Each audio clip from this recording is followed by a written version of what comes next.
Good afternoon to you all. සුබ මධ්‍යහ්නයක් වේවා. සියලු දෙනාට මම අපි ක්ලාස් එක පටන් ගන්න ලේස්ති වෙන්නේ.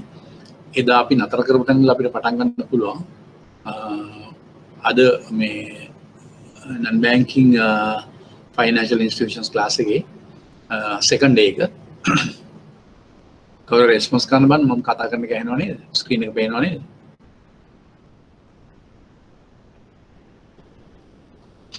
මම කතා කරන එක ඇහෙනවද? ස්ක්‍රීන් එක පේනවද? ඕකේ right fine right okay right පේනද right අපි පටන් ගමු අද කතා කරන්න. ඔයගොල්ලන්ට මතක ඇති මම ගිය සතියේ ස්ක්‍රීන් එක පේනවද? ස්ක්‍රීන් එක පේනවද? ස්ක්‍රීන් එක පේනවද? පේනද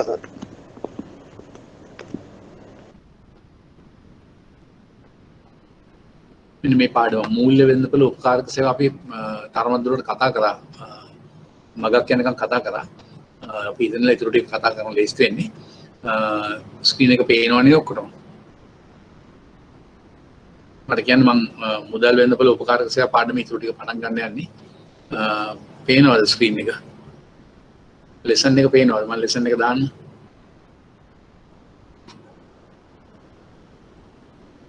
ලෙසන් එක පේනවද? Okay, fine. Right. අපි බලමු මූල්‍ය වෙළඳපොළ උපකාරක සේවා. මම හිතන්නේ ගිය සතියේ අපි ඔක මතක ඇති ගිය සතියේ ක්ලාස් එකේ හිටපෑට මතක ඇති අපි පළවෙනි පාඩම කරා ඉන්ට්‍රොඩක්ෂන් එක. ඊට පස්සේ අපි මේ පටන් ගත්ත මූල්‍ය වෙළඳපොළ උපකාරක සේවා කියන ඊළඟ කොටස සාකච්ඡා කරන්න. මේකේ මූල්‍ය වෙළඳපොළ උපකාරක සේවාවේ සුරකුම් අන්තරාල නම් අපි කතා කරා එදා. සුරකුම් ආවරණ හිජින් කතා කරා. මම හිතන්නේ මට මතක හැටියට සුරකුම් සමපේක්ෂණ ස්පෙකියුලේෂන් අපි කතා කරා. නෝට් එක ළඟ තියෙනවනේ හැමෝගෙම ස්පෙකියුලේෂන් කතා කරා. ඊළඟට මූල්‍ය තරවුකාර සේවය ෆයිනෑන්ෂල් බ්‍රෝකරින් අපි මේ කොටසත් කතා කරා මට මතකයි. ණය ශ්‍රේණිගත කිරීම ක්‍රෙඩිට් රේටින් අපි කතා කරාද ඉවර කළාද ඊළඟ කොටසට යන්න පුළුවන්ද? ක්‍රෙඩිට් රේටින් මට කවුරුද කියන්න බෑනේ ක්‍රෙඩිට් රේටින් අපි ගිය සතියේ කතා කළාද කියලා? ක්‍රෙඩිට් රේටින් අපි කතා කළාද? ඉවර කළාද ක්‍රෙඩිට් රේටින්? ක්‍රෙඩිට් රේටින් කියන කොටස අපි සම්පූර්ණ ඉවර කළාද? ගිය සතියේ කොටසක්ද කතා කරේ? මට මතක තියෙනවා ගිය සතියේ කතා කරලා ඉවර කළා වගේ ක්‍රෙඩිට් රේටින්. කවුරු රෙස්පොන්ස් කරන ක්‍රෙඩිට් රේටින් අපි කතා කළාද?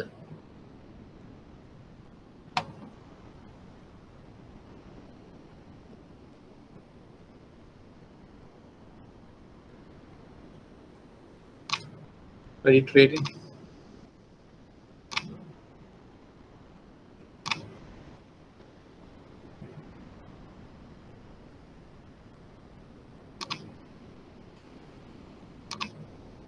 එනවද මාව?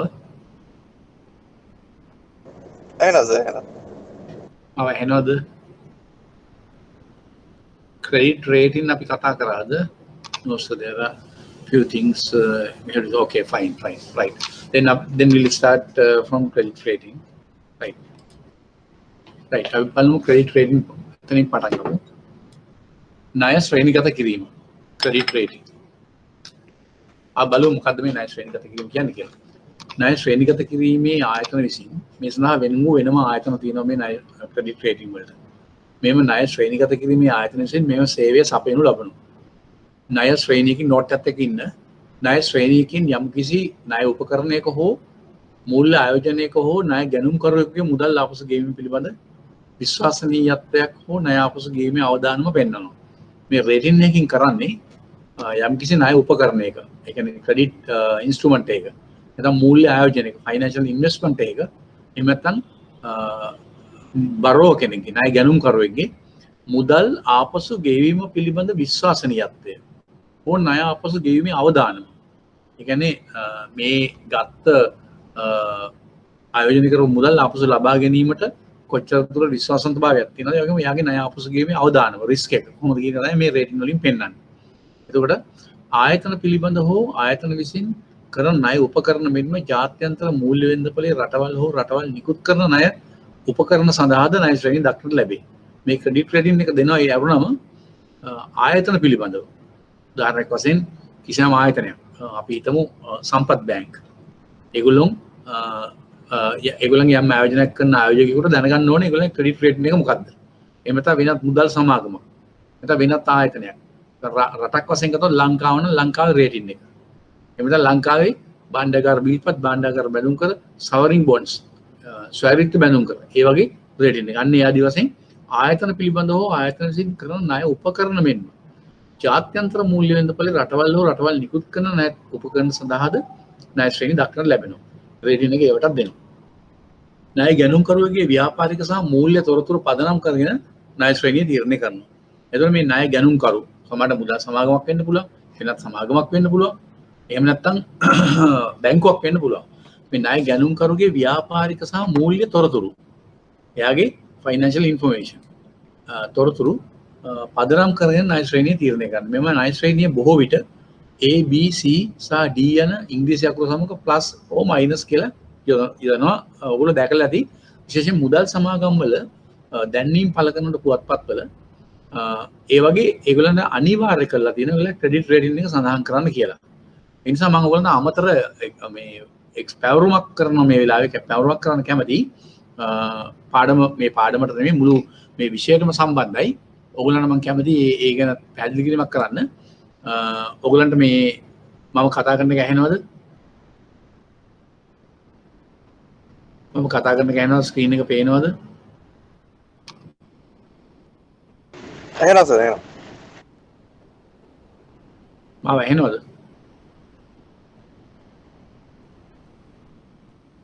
ඕකේ ෆයින්. හරි. දැන් මම කියන්න ආවේ ඕකේ ෆයින් thank you. මම කියන්න ආවේ ඕගොල්ලෝ දැන් මෙන්න මේ එක්සර්සයිස් එක ගෙදරදී කරන්න ඕන.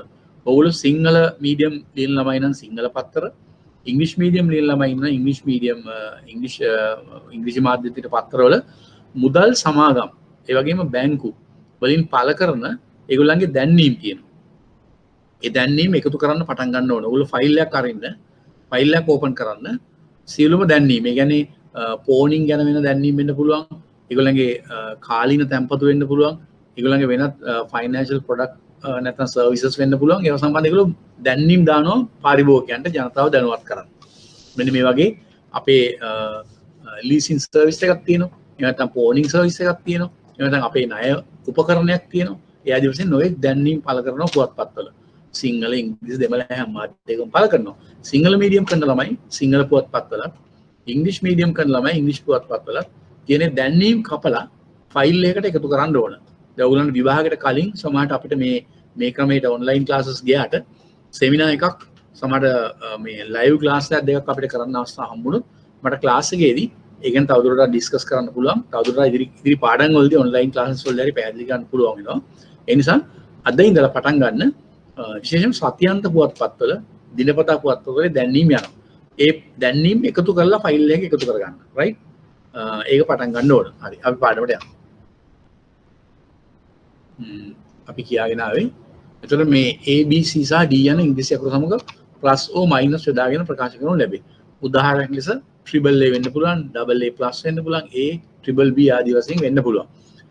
ණය ගැනුම්කරු විසින් ණය ශ්‍රේණිගත ආයතනයක් හෝ ආයතන කිහිපයක් වෙතින් සේවා ගාස්තුවක් ගෙවා අවශ්‍ය තොරතුරු ලබා දීමෙන් ණය ශ්‍රේණිය ලබා ගන්න පුළුවන්.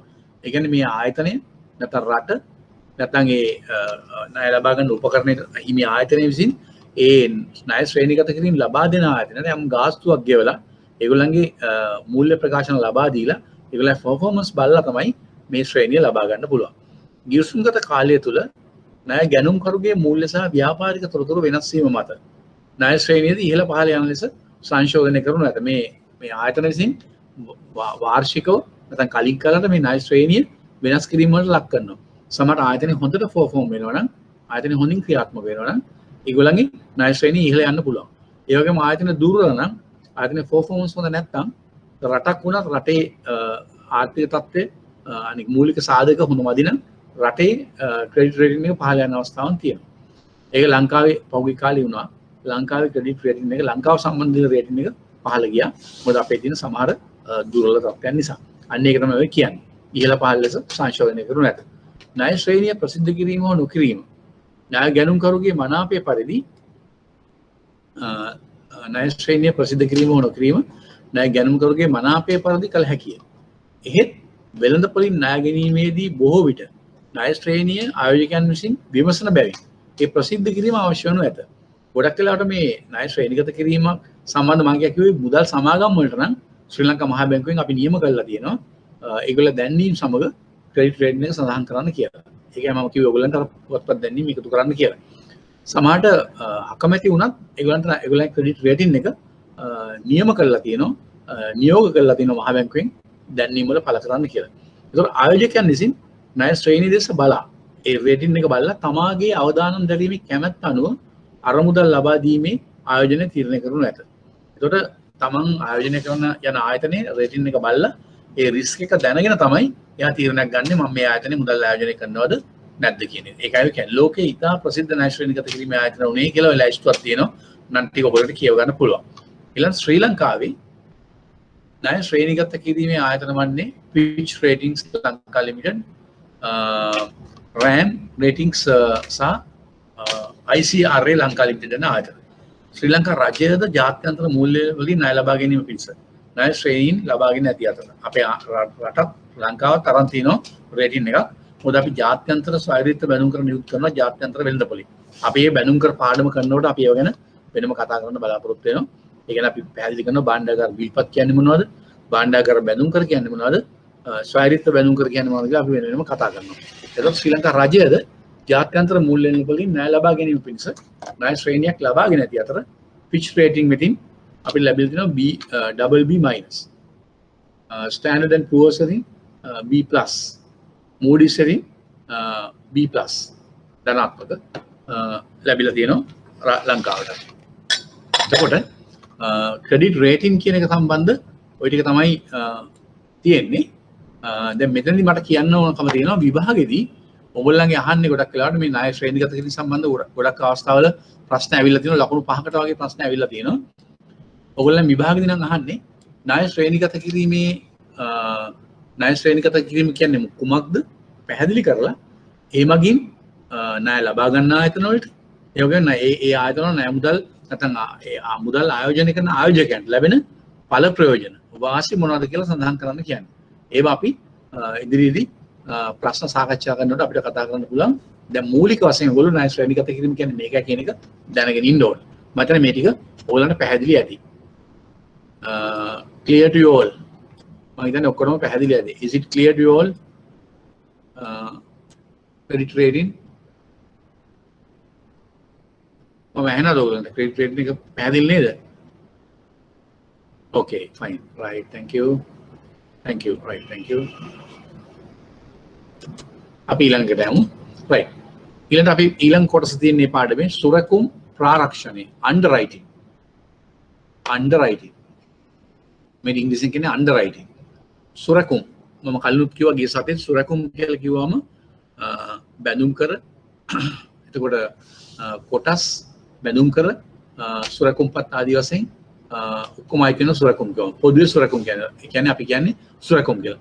සුරකුම් වලට කියන්නේ කොටස් ණයකර හෝ බැඳුම් කර කියන ඔක්කොම අය කියන සුරකුම් වලට. ඒකට පොදුවේ අපි කියන්නේ සුරකුම් කියලා. securities කියලා. securities කම කොටස් වෙන්න පුළුවන්, ණයකර වෙන්න පුළුවන්, බැඳුම් කර වෙන්න පුළුවන්. ඒතර ණයකර කියන්නේ කොටස් වගේම යම් ආයතන විශේෂයෙන් මූල්‍ය ආයතන වෙන්න පුළුවන්, වෙනත් ආයතන වෙන්න පුළුවන්.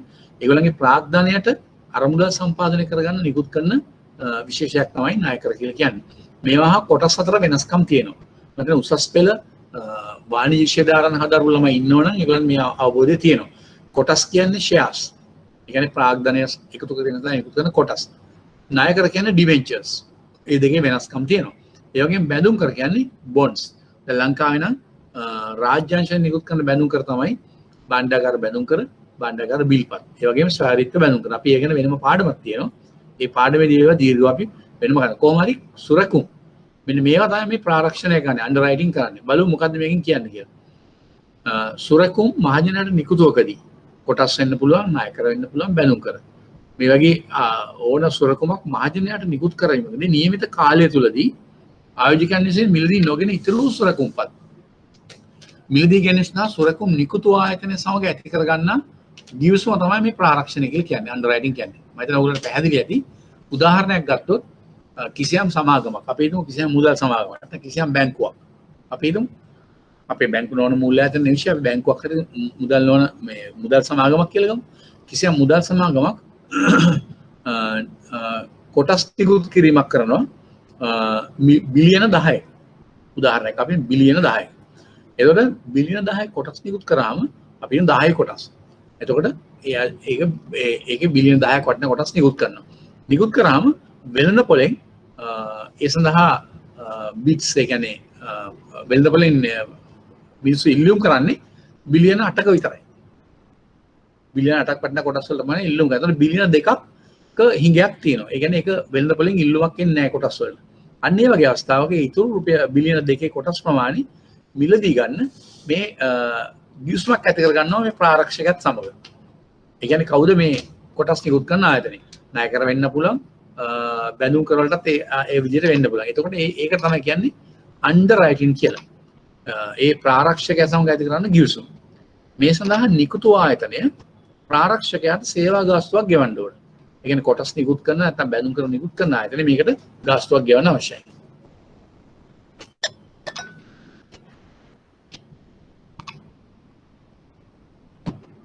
ගාස්තුවක් ගෙවන්න අවශ්‍යයි. බැංකු සහ මූල්‍ය ආයතන විසින් ප්‍රාරක්ෂණ සේවාව සපයන මෙවැනි ප්‍රාරක්ෂණ සේවාවන් බැංකුව සහ මූල්‍ය ආයතන විසින් සපයන අවස්ථාවන් තියෙනවා. ඒතර මෙම සේවය නිසා නිකුතු ආයතනයන්ට තම සැලසුම් කළ අරමුදල් ප්‍රමාණය වෙනසකින් ලබා ගන්න පුළුවන්. මම උදාහරණයක් වශයෙන් කලින් පැහැදිලි කරා ඔයගොල්ලන්ට බිලියන 10ක කොටස් නිකුත් කරන්න බිලියන 8කට නම් ඔෆර්ස් ආවේ මාකට් එකෙන්. ඊටු බිලියන 2 ප්‍රාරක්ෂණ මේ ගිවිසුම අනුව අන්ඩර්රයිටින් අනුව ඒ ආයතන විසින් මුදල් ඒ බැංකුව හෝ මුදල් ආයතන විසින් ගන්නවා නම් එතකොට මේගොල්ලන්ගේ ප්‍රාග්ධනය සම්පූර්ණ වෙනවා. එතකොට ඒගොල්ලන්ගේ සැලසුම් කළ ආකාරයට ප්‍රාග්ධනය එකතු කරගෙන ව්‍යාපාර කටයුතු කරගෙන යන අවස්ථාව ලැබෙනවා. එහෙම නුනනම් ඒගොල්ලන්ට බිලියන 8යි ලැබෙන්නේ. ඒ බිලියන 10ක් ඕන. එතකොට බිලියන 2ක හිඟයක් තියෙනවා. මේකෙන් වෙන්නේ ඒ කොටස් හෝ බැඳුම් කර නිකුත් කරන ආයතන සැලසුම් කළ ආකාරයට ඒගොල්ලන්ගේ ව්‍යාපාරික කටයුතු අනාගත සංවර්ධන කටයුතු කරගෙන යන්න අවස්ථාව ලැබෙනවා. මම හිතන්නේ ඔයගොල්ලන්ට පැහැදිලියි. ඒක තමයි වාසිය වෙන්නේ මේ ප්‍රාරක්ෂණය. හැබැයි මේකට කොමිෂන් එකක් ගෙවන්න ඕන ඒ ආයතනයට. ඒතර ඒ ආයතනේ මොකද කරන්නේ? ඒ ඊතුරු කොටස් ප්‍රමාණය අපි ගත්ත උදාහරණය ඊතුරු බිලියන 2 කොටස් ප්‍රමාණය ඒ ආයතනේ ගන්නවා. අරගෙන ආයතනේ ක්‍රියාත්මක වෙනකොට ඒතර ආයතනේ තත්ත්වය හොඳ නම් මේ කොටස් බිල ඉහළ යනවා. ඒතර කරන්නේ අර ප්‍රාරක්ෂණය කරපු ඒ සමාගම ඒ ආයතනේ ඒ කොටස් ප්‍රමාණය වැඩි වට්ටකමකට විකුණලා තමන්ගේ සල්ලි අරගෙන ඒගොල්ලෝ අයින් වෙනවා. ඉවත් වෙනවා. වෙළඳපොලේ කොටස් විකුණන්න පුළුවන්. මම හිතන්නේ ඔයගලන්ට පැහැදිලි ඇති මොකද්ද වෙන්නේ කියලා. එහෙනම් ඒගොල්ලන්ට වාසි දෙකක් වෙනවා. එකක් තමයි ප්‍රාරක්ෂකයා සේවා ගාස්තුවක් අය කරනවා. ඒ වගේම කොටස් වෙළඳපොලේ කොටස් මිල ඉහළ ගියොත් නැත්නම් අර ණය කරන වටනකම වැඩි වෙනොත් බැලු කර මිල ඉහළ ගියොත් ඒගොල්ලන්ට අලෙවි කළා ඒගොල්ලන්ගේ මුදලත් අරගෙන ලාභයකුත් ලබාගෙන ඒ ව්‍යාපාරයෙන් ඒගොල්ලන්ට ඉවතට යන්න පුළුවන්. ඒක තමයි ඒගොල්ලන්ගේ ව්‍යාපාර ස්වභාවය. ඒතකොට මෙන්න මේ වගේ වාසි තියෙනවා ප්‍රාරක්ෂණ සමාගම. ඒ වගේම නිකුත් කරන ආයතනයට කොටස් හෝ බැඳුම් කර හෝ ණය කර නිකුත් කරන ආයතනයට ඒගොල්ලන්ගේ අනාගත සැලසුම් ඒ ආකාරයෙන්ම ක්‍රියාත්මක කිරීමේ අවස්ථාව ලැබෙනවා. ඒ නිසා මේ දෙපැත්තටම වාසි තියෙනවා මේ ප්‍රාරක්ෂණය. සුරකුම් ප්‍රාරක්ෂණය. මම හිතන්නේ ප්‍රාරක්ෂණය පැහැදිලි ඇති ඔයගොල්ලන්ට. මට කියන්න බෑ ප්‍රාරක්ෂණය කතන්දරේ පැහැදිලි නේද? Is it clear to you all? ප්‍රාරක්ෂණය. Okay, fine. Right. Thank you. Right. Okay. Fine. අපි පාඩම නැවමු. ඊට ටිකද සුරකුම් ප්‍රාරක්ෂණය. දැන් නිකුතු කළමනාකරණය. මේ පාඩමේ ඊළඟ කොටස තමයි නිකුතු කළමනා issue management. මේ ඔක්කොම මම මේ කතා කරන්නේ මුදල් වෙළඳපොළ උපකාරක සේවාවන්. පාඩමේ ප්‍රධාන මාතෘකාව මුදල් වෙළඳපොළ උපකාරක සේවාවන්. නිකුතු කළමනාකරණය issue management. බලමු මේ මොකද්ද නිකුතු කළමනාකරණය කියන්නේ කියලා. මහජනයා වෙත සුරකුම් නිකුතුවක් කිරීම සඳහා මහජනයා වෙත දැන් අපි හිතමු සාමාන්‍ය ජනරල් පබ්ලික් කරන්නේ මේ සුරකුම් නිකුත් කරන්නේ කොටස් වෙන්න පුළුවන්, ණය කර වෙන්න පුළුවන්, බැඳුම් කර වෙන්න පුළුවන්. පොදුවේ අපි කියන්නේ සුරකුම්. මහජනයා වෙත මෙවැනි සුරකුම් නිකුතුවක් කිරීම සඳහා මූල්‍ය ආයතනයක් විසින් සපයන සේවය මූල්‍ය ආයතනයක් විසින් මේ සේවය සපයන එකට කියන නිකුතු කළමනාකරණය කියලා. ඔයගොල්ලන් මතක් කරගන්න ඕගොල්ලෝ මම අර දැන්වීම බලන්න කිව්වේ එකයි. සමහර කොටස් නිකුත් කිරීම, සමහර ණයකර නිකුත් කිරීම සම්බන්ධ දැන්වීම බැංකුවල මූල්‍ය සමාගම්වල කොටස් ණයකර නිකුත් කිරීම දැන්වීම පුවත්පත්වල පළ කරනවා. ඒවත් අර ෆයිල් එකට එකතු කරලා තියාගන්න අවශ්‍යයි වුණා. ඒ වගේ දානවා මෙහි නිකුතු කළමනාකරු හැටියට ක්‍රියා කරන්නේ අහවල් බැංකුව. නැත්නම් අහවල් මූල්‍ය ආයතනය කියලා ඒගොල්ලෝ ආයතනයක් නම් කරනවා. ඒ කියන්නේ ඒගොල්ලෝ අතර කිසිමක් ඇති කරන් නිකුතු කළමනාකරණය කරන ආයතනය වෙනම තෝරගන්න. අන්න ඒක තමයි කියන්නේ. මහජනයාට සුරකුම් නිකුතුවක් කියනවා මූල්‍ය ආයතනයක් විසින් සපයන සේවය නිකුතු කළමනාකරණය. ඒතර ඒක බැංකුවක් වෙන්න පුළුවන්, සමහරට මුදල් සමාගමක් වෙන්න පුළුවන්. නිකුතුව පිළිබඳ ආයෝජන ඉල්ලුම් පත්‍ර, නිකුත් කිරීම සම්බන්ධ ආයෝජන ඉල්ලුම් පත්‍ර සහ අනිකුත් විස්තර පත්‍රිකා නිකුත් කිරීම. අන්න ඒක වැඩක් ඒගොල්ලෝ කරනවා. මේ නිකුතු කළමනාකරණ ආයතන තමයි මේ ආයෝජකයන් මේ ඉල්ලුම් පත්‍ර නිකුත් කරන්නේ සහ විස්තර පත්‍රිකා නිකුත් කරන්නේ. ඒ වගේම මේ සම්බන්ධ ප්‍රචාරණය කරන්නේ. ඒ සම්බන්ධ පුවත්පත් දැන්වීම් පළ කරලා වෙනත් ඔඩියෝ වීඩියෝ මාර්ග වලින් ප්‍රචාරණය කරලා ඒ සම්බන්ධ දැනුවත් කරනවා. ඒක තමයි ඔයගොල්ලෝ දැකලා ඇති පත්‍රවල කොටස් නිකුත් කිරීම සම්බන්ධ දැන්වීම් පළ කරනවා. ණයකර නිකුත් කිරීම සම්බන්ධ දැන්වීම් පළ කරනවා. අන්න ඒවා ගැන පොඩ්ඩක් අවධානයෙන් ඉන්න. ඒවා බලලා කියවලා ඔයගොල්ලෝ ෆයිල් එකට එකතු කරගන්න. ප්‍රචාර කිරීම කරන ඊළඟට ආයෝජක ඉල්ලුම් පත්‍ර බාර ගන්නවා. සාමාන්‍ය මහජනතාව ලබා දෙන ඉල්ලුම් පත්‍ර බාර ගැනීමක් කරන මේ ආයතනය. නිකුතු ප්‍රතිපත්තිය අනුව ආයෝජකයන්ට සුරකම් බෙදා දීම. නිකුතු ප්‍රතිපත්තිය. ඒ කියන්නේ ඉෂුව පොලිසි එකක්.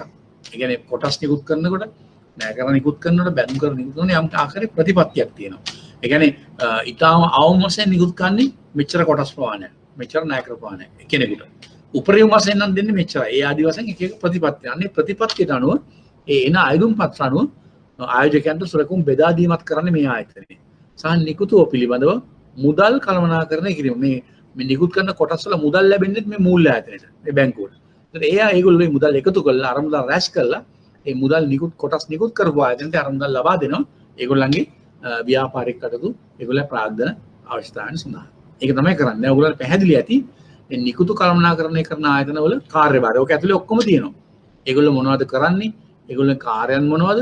එතකොට මේ පිළිවෙල මුදල් කළමනාකරණය වෙන්නේ ඒවා අයත් වෙනවා. නිකුතු කළමනාකරණ සඳහා ගාස්තුවක් නිකුතුකරු විසින් ගෙවිය යුතුයි.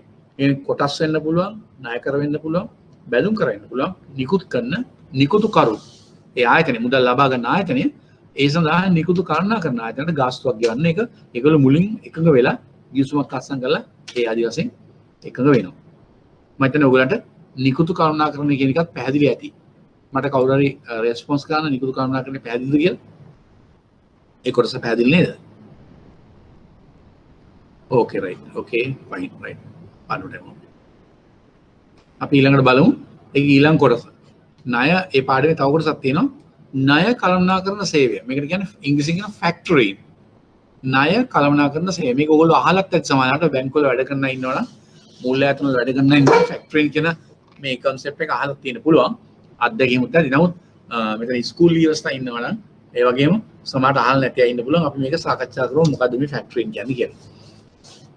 මෙහිදී යම් වෙළඳ ආයතනයක් ට්‍රේඩින් ඕගනයිසේෂන් එකක් ගනුදෙනු කරවන්ට දෙන ලද වෙළඳ ණය අය කිරීමේ සේවය සැපයීම සහ එම ණය මිලදී ගැනීම කරනවා. මේ ෆැක්ටරින් වලදී කරන්නේ කිසියම් ආයතනයක් වෙළඳ ආයතනයක් ඒගොල්ලන්ගේ ගනුදෙනු කරවන්ට දෙන ලද වෙළඳ ණය ණයට දෙනවනේ මිනිස්සු බඩු.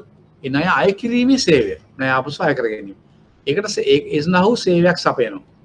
සහ එම ණය මිලදී ගැනීමත් කරනවා. සමහරට ණය අය කර ගැනීමේ සේවය කරනවා. සමහරට ඒ ණය දෙන ආයතනය විසින් ණය ප්‍රමාණය මිලදී ගැනීමකුත් කරනවා. මම හිතන්නේ මේක ඉතින් සරලව අපි කතා කරොත් මෙන්න මෙහෙම උදාහරණයක් අපිට ගන්න පුළුවන්. මොකක්ද දන්නවද? උදාහරණයක් වශයෙන් අපි ගමු ඩිස්ටිලරිස් ආයතනය. ඒ කියන්නේ ස්කාගාර, ඒ කියන්නේ ඔය අපි කියන්නේ මේ ලික නිෂ්පාදනය කරන ආයතනයක්. ස්කාගාරයක් පවත්වාගෙන යන සමාගමක්. ඒගොල්ලෝ ඒ කියන්නේ ඒගොල්ලන්ගේ ලොකු කර්මාන්තශාලාවක බියර් වෙන්න පුළුවන්, නැත්නම් මේ ඊට වඩා සැරේවා වෙන්න පුළුවන්, නොඑක මත්පැන් වෙන්න පුළුවන් නිෂ්පාදනය කරනවා. මේගොල්ලෝ දෙන්නේ ගොඩක් වෙලාවට ඒගොල්ලන්ගේ බෙදා හරින, ඒ කියන්නේ අවුට්ලට් වලට දැන් ලිකර් ෂොප්ස් කියලා තියෙන හැම නගරයකම වගේ අපි දැකලා තියෙන ලංකාව පුරාම තියෙනවා.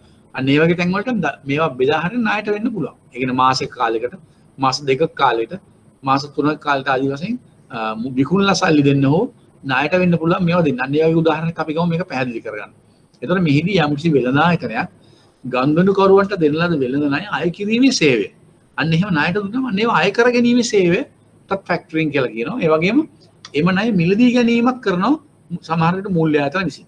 ඒකටත් කියනවා ෆැක්ටරින් කියලා. දැන් අපි ගත්ත උදාහරණ නම් අපි උදාහරණයක් ගමු ඩිස්ටිලරිස් කම්පැනි එකක් තියෙනවා ලංකාවේ. උදාහරණයක් ගන්න මේක. ඒගොල්ලන් නිෂ්පාදනය කරන ඒගොල්ලන් කොහෙද ලංකාවේ තැනක කර්මාන්තශාලාවක බියර් සහ සැර මත්ද්‍රව්‍ය. ඒතර මේවා මේගොල්ලෝ බෙදා හරිනවා ලංකාව පුරාම ඒගොල්ලන්ගේ ලොරි වලින් ඒගොල්ලන්ගේ ප්‍රවාහන අංශයේ ඒ අලෙවි කරන ආයතන වලට කියන්නේ ලිකර් ෂොප්ස් වලට. එතකොට අපි හිතමු මේගොල්ලන්ගේ නිෂ්පාදන මේගොල්ලෝ බෙදා හැරියාම ලංකාව පුරාම තියෙන අපි සරල කරලා ගමු මෙහෙම ලිකර් ෂොප් 100කට මේගොල්ලෝ ණයට දෙනවා. උදාහරණයක් වශයෙන් අපිට ලංකාව පුරාම ලිකර් ෂොප් 100ක් තියෙනවා කියලා සරල කරලා ඒ 100ටම මේගොල්ලෝ ණයට බඩු දෙන්නේ මාස දෙකකින් මේ ණය ආපසු ආය කර ගැනීමේ පදනම මත. එතකොට අපි හිතමු මේකේ වටිනාකම මේ ලිකර් ෂොප් 100කට එකවරක දෙන ලද ණයට දෙන ලද මේ නිෂ්පාදන වටිනාකම මිලියන අපි හිතමු මිලියන 10යි කියලා. මිලියන 10ක්. ඒ කියන්නේ මිලියනක් කියන්නේ ලක්ෂ 10යි. මිලියනක් ලක්ෂ 100ක්. ලක්ෂ 100ක් වටිනා නිෂ්පාදන ප්‍රමාණයක් මේගොල්ලෝ ලබා දෙනවා ලංකාව පුරාම තියෙන ලිකර් ෂොප් 100කට. එතකොට මේ ෆැක්ටරින් සර්විස් එක සපයන ආයතනය කරන්නේ මොකද්ද? මෙන්න මේ ණය ටික අපසු අය කරලා දීම කරනවා. එහෙම නැත්නම් ඒ ණය තොගයම ඒගොල්ලෝ මිලදී අරගෙන ඒගොල්ලෝ ඩිස්කවුන්ට් එකකට අරගෙන ඒ ණයවල වටිනකමින් යම් ප්‍රමාණයක් කමිෂන් එක අඩු කරන් අර ඩිස්ටර්ලිස් කම්පැනිට මිලියන මං කිව්වා මිලියන 10යි කියලා මිලියන 9 මාරක්. නැත්නම් මිලියන 9.75 sorry මිලියන 9 ලක්ෂ නැත්නම් 97 ලක්ෂ 50000 උදාහරණයක් අපි දුමු ඒක දෙනවා. ඒතර ඉතුරු ප්‍රමාණය තමයි ඒගොල්ලන්ගේ කමිෂන් එක. ඒගොල්ලෝ කරන්නේ ඒ ණය දෙන ආයතන වලින් ඒ නියම කාල සීමාවේදී ඒ ප්‍රමාණය ආය කරනවා. ඒතර සම්පූර්ණ මිලියන 10ම නැත්නම් ලක්ෂ 100ම ඒගොල්ලන්ට ආය වෙනවා. ඒතර ඉතුරු ප්‍රමාණය තමයි ඒගොල්ලන්ගේ ලාභය වෙන්නේ. ඔන්න ඕක තමයි කියන්නේ ණය මිලදී ගැනීම කරනවා. ඒ වගේම නැත්නම් ණය අය කරලා දීමේ සේවයකුත් කරනවා. ඒතර ඒකටත් ඒගොල්ලෝ යම් ගාස්තුවක් අය කරනවා. ඒතර ණය අය කිරීමේ සේවයට ණය ගිණුම් පැවැත්වීම. මේ සර්විස් එකට අයිති වෙන ලේවල් මේ කියන්නේ. ණය ගිණුම් පැවැත්වීම, ණය සීමා පාලනය, ණය විස්තර පිළිබඳ ප්‍රකාශන නිකුත් කිරීම සහ નિયમિત දිනදී ණය අය රැස් කිරීම ආදී අයත් වෙනවා. දැක්කනේ. ඒතර ඔය සීලොම දේවල් අයත් වෙනවා මේ ණය අය කිරීමේ සේවයට. ණය කරුණා කරන සේවයට. ෆැක්ටරි වලට ඔක්කොම අයිති වෙනවා. ණය ගිණුම් පවත්වනවා, ණය සීමා පාලනය තියාගන්නවා, ණය විස්තර පිළිබඳ ප්‍රකාශන නිකුත් කරනවා, ක්‍රෙඩිට් ස්ටේට්මන්ට් සහ નિયમિત දිනදී ණය අය රැස් කිරීම ආදී අයත් වෙනවා. මීට හොඳම උදාහරණය ණය කාඩ්පත්. ඒ කියන්නේ ක්‍රෙඩිට් කාඩ්. ඔයගොල්ලෝ දන්නවා ඔයගොල්ලෝ සමහර ක්‍රෙඩිට් කාඩ් ඇති. ඔයගොල්ලෝ පාවිච්චි කරනත් ඇති. ඔයගොල්ලෝ දන්නවා. වෙළඳ ආයතනයන්ට ණය ගන්නකරුවන් ණය සීමා සහිතව හඳුන්වා දීම. දැන් අපි දන්නවා ක්‍රෙඩිට් කාඩ් එකක් ගන්න කෙනෙක් එයාගේ සීමාව ලක්ෂ නම් ලක්ෂයක් යනකම් එයාට ක්‍රෙඩිට් කාඩ් එකෙන් ගන්නු කරන්න පුළුවන් අන්න සීමාව. ණය ගන්නු කරන ණය සීමා සහිතව හඳුන්වා දීම. ඊළඟට ගන්දුණුකරුවන්ගේ ණය ගිණුම් පැවැත්වීම. ඒතකොට ක්‍රෙඩිට් කාඩ් එක ඇති කෙනා account එක පවත්වන්නේ ඒ මූල්‍ය ආයතනයේ බැංකුව හෝ මුදල් සමාගම. ණය මත මිලදී ගැනීම පිළිබඳ ගිණුම් ප්‍රකාශ නිකුත් කිරීම. ඊට පස්සේ ඒ කාඩ් එක පාවිච්චි කරලා යම් දෙල් මිලදී ගත්තම monthly එයාට ස්ටේට්මන්ට් එක යවනවා. ක්‍රෙඩිට් කාඩ් ස්ටේට්මන්ට් එක යවනවා. ණය අය කොට වෙළඳ ආයතනන්ට ගෙවීම.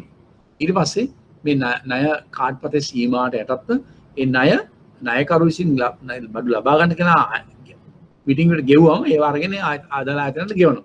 නමුත් වෙළඳ ආයතනයට ක්‍රෙඩිට් කාඩ් එකේ සීමාවට යටත් ඒ වෙලෙම ගෙවනවා. මුදල් සමාගම හෝ බැංකුව විසින්. නමුත් ඒවා ඊට පස්සේ ක්‍රෙඩිට් කාඩ් හිමිකරුවෙන් අය කරගන්නවා. ඔය කන්සෙප්ට් එකත් ඔකට කියන්නේ ෆැක්ටරින් කියලා. ඒකත් ෆැක්ටරින් එක කොටසක්. ඔය ණය කාඩ්පත් නිකුත් ආයතන විසින් කරනු ලැබේ. ඒක තමයි කියන්නේ. මෙම සේවයේ තවත් අංගයක් නම් නව සේවයේ සපයන්න විසින් වෙළඳ ණය මිලදී ගන්න. මම කලින් කිව්වේ වෙළඳ ණය මිලදී ගන්නවා. ඒ කියන්නේ අර ඩිස්ටර්ලිස් කම්පැනි ණය මිලදී ගැනීම උදාහරණ මෙතන ගන්න පුළුවන්. ඒ වගේ එකක්. මේදී ණය ගනුදෙනුකරු පිළිබඳ ඇගයීම. ණය ගන්න කෙනා පිළිබඳව ඉවැලුවේට් කරනවා. ණය සීමා අනුමත කිරීම. කොයි වගේ සීමාවකටද ණය දෙන්නේ? සහ ගිණුම් පවත්වාගෙන යාම. ණය සේවයේ සපයන මූල්‍ය ආයතනයේ වක්කීමයි. ෆැක්ටරින් සර්විස් එක සපයන ආයතනයේ වක්කීමට තමයි කියන්නේ. ගනුදෙනු පිළිබඳ අගයනවා, ණය සීමා අනුමත කරනවා, ඒ ගිණුම් පවත්වාගෙන ඒ දේවල් කරනවා. අපි දන්නවා ක්‍රෙඩිට් කාඩ් එකකින් ඔක වෙනවා. මූල්‍ය ආයතනයේ වක්කීම. වෙළඳ ආයතනයේ විසින් දෙන ලද ණය පසුව මූල්‍ය ආයතන විසින් බට්ටුවක් මත මිල පහසුව නෙමෙයි. මෙතන මේ නෝට් එක හදාගන්න වෙනවා. වෙළඳ ආයතනයේ විසින් දෙන ලද ණය පසුව මූල්‍ය ආයතනයේ විසින් වට්ටමක් මත මිලදීගෙන වෙළඳ ආයතන වලට මුදල් ගෙවන අතර පසුව ගනුදෙනුකරුවන්ගේ මුදල් ඈ කරගන්න. මේක හරි සරලයි පැහැදිලි ඇති ඔයගොල්ලන්ට. ණය කාඩ්පත් වල මෙම ණය මිලදී ගැනීමේ අංශය ඇතුළත්. ඔයගොල්ලෝ දන්නවා ණය කාඩ්පත් වල මේ විදිහට තමයි වෙන්නේ. වෙළඳ ආයතනයන්ට වෙළඳ ආයතනයන්ට. ඒ කියන්නේ ට්‍රේඩින් ඕගනයිසේෂන්. බැංකුව විසින් වෙළඳ ණය ආපසු ගෙවන අතර ණය කාඩ්පත් හිමියන්ගේ මුදල් ඈතට ගැනීම බැංකුවේ වගකීම. අන්න ඒ විදිහට කරනවා. ඔයගොල්ලෝ දන්නවා මේක වෙන්නේ කොහොමද කියලා. මෙම සේවයේ තවත් අංගයක් නම් බැංකුව විසින් ණය සුරකුම් ලෙස තබාගෙන වෙළඳ ආයතනයන්ට පොලී මත ණය ලබා දෙන. මේකේ තව කොටසක් තියෙනවා. තුන්වෙනි කොටස. එකක් තමයි ණය අය කළා දීම. දෙවෙනි එක ණය වට්ටම් මත ලබා දීම. තව එකක් තමයි සුරකුම් ලෙස ණය තබාගෙන වෙළඳ ආයතනයන්ට පොලී මත ණය ලබා දෙනවා. ඒ කියන්නේ ඒගොල්ලෝ ඉන්ට්‍රස්ට් එකක් අය කරලා කිසියම් පොලියකට ලබා දෙනවා වෙළඳ ආයතනට. ඊට පස්සේ ණය අය කර ගන්නවා අදාළ ආයතනේ. ගනුදෙනුකරුවන් විසින් වෙළඳ ණය ආපසු ගෙවීමේදී එම ණය අය කරන ඉතිරි වෙළඳ ආයතනට ලබා දෙනවා. ඕක තමයි ඔය ෆැක්ටරි වල කතන්දරය කියන්නේ. ඔය කොටස් තුනක් තියෙනවා. මෙතන ඒක ඔයගලන්ට පැහැදිලි වෙන්නේ නැති. තවසරක් ලෙෂර්ලි කියවම මේ ෆැක්ටරින් කියන එක ඔයගලන්ට තේරෙයි. මට රෙස්පොන්ස් ගන්න බලන්න clearද? Is it clear to you all regarding factoring? Factoring තේරෙනවද ඔක්කොම? Factoring. පැහැදිලි කියන්න තේරුණාද? Right, okay, fine. Right.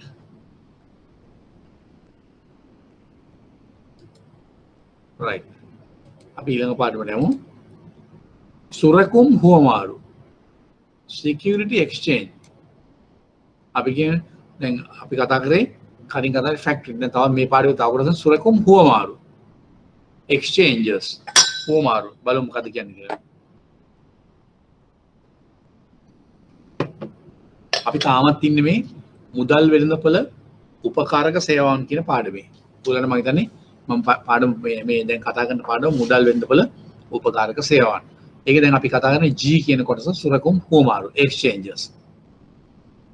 එතකොට සුරකුම් හුවමාරු මගින් සුරකුම් නිකුත් කිරීම සහ වෙළඳාම් කිරීම සඳහා අවශ්‍ය ආයතනික රාමුව සපයනු ලැබේ. මේ exchanges වලින් කරන්නේ මොකද්ද? සුරකුම් නිකුත් කිරීම. මම කලින් කිව්වා සුරකුම් කියන්නේ පොදුවේ කියන නම. ඒ සුරකුම් වලට කොටස් වෙන්න පුළුවන්, ණය කර වෙන්න පුළුවන්, බැඳුම් කර වෙන්න පුළුවන්. මෙන්න මේ ආදී වශයෙන් පොදුවේ මේකට කියන්නේ සුරකුම් කියලා. මේ සුරකුම් හුවමාරු මගින් කරන්නේ මේ සුරකුම් නිකුත් කිරීම සහ වෙළඳාම් කිරීම සඳහා අවශ්‍ය ආයතනික රාමුව සැපයීම. ඒ කියන්නේ ඉන්ස්ටිටියුෂනල් මෙකැනිසම් එක සපයන්නේ මේ එක්ස්චේන්ජස් වලින්. බලමු මේ කොහොමද වෙන්නේ කියලා. සුරකුම් හුවමාරුවේ වෙළඳාම් කිරීම සඳහා සුරකුම් නිකුතු ආයතන ලේඛනගත කිරීම. ඒ කියන්නේ මේගොල්ලෝ ලිස්ට් වෙන්න ඕන ඒ එක්ස්චේන්ජ් එක. සුරකුම් නිකුත් කරන අය. උදාහරණයක් වශයෙන් ගත්තොත් කොළඹ සුරකුම් හුවමාරු. Colombo securities exchange. ඒ කියන්නේ CSE. ඔයගොල්ලෝ අහලාදී Colombo securities exchange. CSE Colombo securities exchange. එක ඔන්න එක හුවමාරුව. ලංකාවේ තියෙන එකම හුවමාරුව කොටස් හුවමාරුව කොළඹ සිකියුරිටිස් එක්ස්චේන්ජ්. එතකොට මේකේ මේ සමාගම් ආයතන ලියාපදිංචි වෙන්න ඕන. ලේඛනගත වෙන්න ඕන. සුරකුම් නිකුතු ආයතන, ඒ කියන්නේ කොටස් නිකුත් කරන ආයතන සමාගම් මුදල් ආයතන වෙන්න පුළුවන්, මුදල් ලෝන ආයතන වෙන්න පුළුවන්, වෙනත් වෙළඳ ආයතන වෙන්න පුළුවන්. කොටස් නිකුත් කරන ආයතන මේ සුරකුම් හුවමාරුවේ ලියාපදිංචි වෙන්න ඕන. ලේඛනගත. සුරකුම් වෙළඳාම් සඳහා තැරැව්කාර ආයතන ලියාපදිංචි කිරීම. ඒ වගේම මේ එක්ස්චේන්ජ් වලින් කරනවා සුරකුම් වෙළඳාම් කිරීම සඳහා තැරැව්කාර ආයතන. ලංකාවේ නම් කොටස් තැරැව්කාර ආයතන ලියාපදිංචි කරන්නේ මේ සුරකුම් හුවමාරුවේ. ඔයගොල්ලෝ දන්නවා ලංකාවේ කොටස් තැරැව්කාර ආයතන තියෙනවා. ලියාපදිංචි කිරීම. වෙළඳාම් සඳහා වෙළඳපොළ ආචාර ධර්ම පද්ධතියක් පවත්වාගෙන යාම. ඒ කියන්නේ මාකට් එතික්ස් වෙළඳපොළ ආචාර ධර්ම පවත්වාගෙන යාමත් මේ එක්ස්චේන්ජ් වලින් කරනවා. දැන් මේ අපි කතා කරන්නේ මේ එක්ස්චේන්ජ් වල මොනවාද? ඒගොල්ලන්ගේ කාර්යභාරය. සුරකුමක් කියන්නේ සුරකුම් හුවමාරු මගින් කරන්නේ සුරකුම් නිකුත් කිරීම සහ වෙළඳාම් කිරීම අවශ්‍ය ආයතනික රාමුව සපයීම. ඒ වගේම මේකෙන් කරනවා සුරකුම් වෙළඳාම් කිරීම සඳහා ලියාපදිංචි වෙන්න ඕන, ලේඛනගත වෙන්න ඕන. සුරකුම් වෙළඳාම් සඳහා තැරැව්කාර ආයතන ලියාපදිංචි කරනවා ඒගොල්ලෝ එක්ස්චේන්ජ් වල. ඒ වෙළඳාම් සඳහා වෙළඳපොළ ආචාර ධර්ම පද්ධතියක් පවත්වාගෙන යනවා. ඒ වගේම සුරකුම් වෙළඳ ගනුදෙනු ගිණුම් පවත්වාගෙන යාම. ඒ කියන්නේ සුරකුම් වලට අදාළ ඒ ආයතනවල ආයතන අතර ගනුදෙනු, ඒ ගනුදෙනු ආයෝජකයන් අතර ගනුදෙනු වලට ගිණුම් පවත්වාගෙන යනවා. සහ නිෂ්කාශන පහසුකම් සැපීම. නිෂ්කාශන පහසුකම් සැපීම. එතකොට දැන් ලංකාවේ ගත්තොත් නම් අපි දන්නවා ලංකාවේ මේ සම්බන්ධ නිෂ්කාශන ආයතන තමයි අපි නිෂ්කාශන ආයතන පාතරන්නේ කොටස් වෙනදපොළ තුල. ඒකට අපි වෙනම පාඩමක් තියෙනවා. අපි වෙනම පාඩමකින් යන සාකච්ඡා කරන සුරකුම් වෙළඳ ගනුදෙනු පවත්වාගෙන යාම සහ නිෂ්කාශන පහසුකම් සැපීම. මධ්‍යම තැන්පතු හුවමාරුව කියලා මේකට කියනවා. මේ මධ්‍යම තැන්පතු හුවමාරුව සෙන්ට්‍රල් ඩිපොසිටරි සිස්ටම්. ඒක වෙන්නේ ඔන්න ඔය පවත්වාගෙන යන හුවමාරු වීම, ඒ ගනුදෙනු කිරීම සම්බන්ධ ගිණුම් පවත්වාගෙන යාම, ගනුදෙනු පවත්වාගෙන යාම.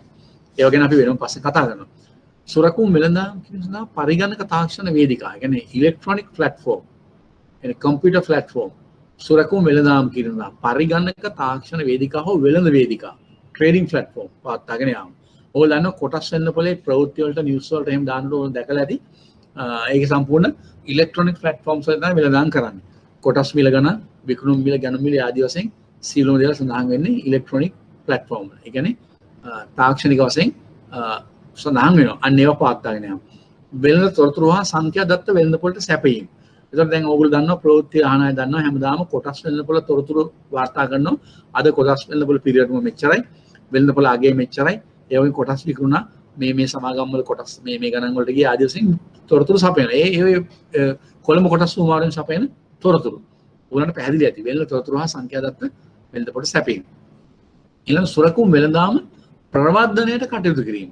මේ එක්ස්චේන්ජ් වල තව දෙයක් තමයි මේවා මොටිවේට් කරන එක, මේවා ඩෙවලොප්මන්ට් කරන එක. ඒ කියන්නේ වෙළඳාම ප්‍රවර්ධනය කිරීම. කටයුතු කිරීම ආදී සේවා රාශියක් සපයනු ලබනවා. දැන් ඔය ඔක්කොම කියපු සේවාවන් මොනවද දැන් අපි මෙච්චර කතා කරේ? එක්ස්චේන්ජස් වල සුරකුම් හුවමාරුවක සේවාවන්. දැන් ඔයගොල්ලන්ට ප්‍රශ්නකදී අහුවොත් සුරකුම් හුවමාරුවක් කියන්නේ මොකක්ද? ඒ මගින් සල්සන සේවාවන් මොනවද කියලා උතන උත්තර ටික තියෙනවා. මොනවද පැහැදිලි වෙන්න ඕන. දැන් ප්‍රශ්නකදී අහුවොත් හුවමාරුවක් යනුවෙන් අදහස් කරන්නේ කුමක්ද? හුවමාරුවක් මගින් සපයන ලබන සේවාවන් මොනවද කියලා ප්‍රශ්නයක් ආවොත් ඔන්න ඔතන ඒ අදාළ උත්තර තියෙනවා. අන්න ඒ වගේ තමයි ඔයගොල්ලෝ පාඩම් කරනකොට ඒ වගේ බොහොම කල්පනාවෙන් සී කල්පනාවෙන් විවේක බුද්ධියෙන් පාඩම් කරන්න ඕන. මොකද අපි පේපර්ස් සාකච්ඡා කරනවා. ඉදිරි කාලේ අවශ්‍ය කරන ප්‍රශ්න සාකච්ඡා කරනවා. ඒතකොට ලෝකයේ බොහෝ කොටස් ණය කරවා මූල්‍ය ව්‍යුත්පන්න උපකරණ. ඒ කියන්නේ ලෝකේ බොහෝ රටවල කොටස් වෙන්න පුළුවන්, ණය කර වෙන්න පුළුවන් අනික් ෆයිනෑන්ෂල් ඩෙරිවේටිව්ස් මූල්‍ය ව්‍යුත්පන්න උපකරණ සුරකුම් හුවමාරු හරහා ගනුදෙනු කරනවා. මේ එක්ස්චේන්ජ් වලින් ගනුදෙනු කරනවා. මේවා ලෝකේ ගොඩක් වෙලාට වෙනවා. මේ හුවමාරු තුලින් ආරක්ෂිත ලෙස සුරකුම් වෙළඳාම සහ පියවීම සඳහා අවශ්‍ය ගනුදෙනු වෙළඳපොළ රාමුවක් සපයනු ලැබේ. මොකද්ද මේකෙ වෙන්නේ?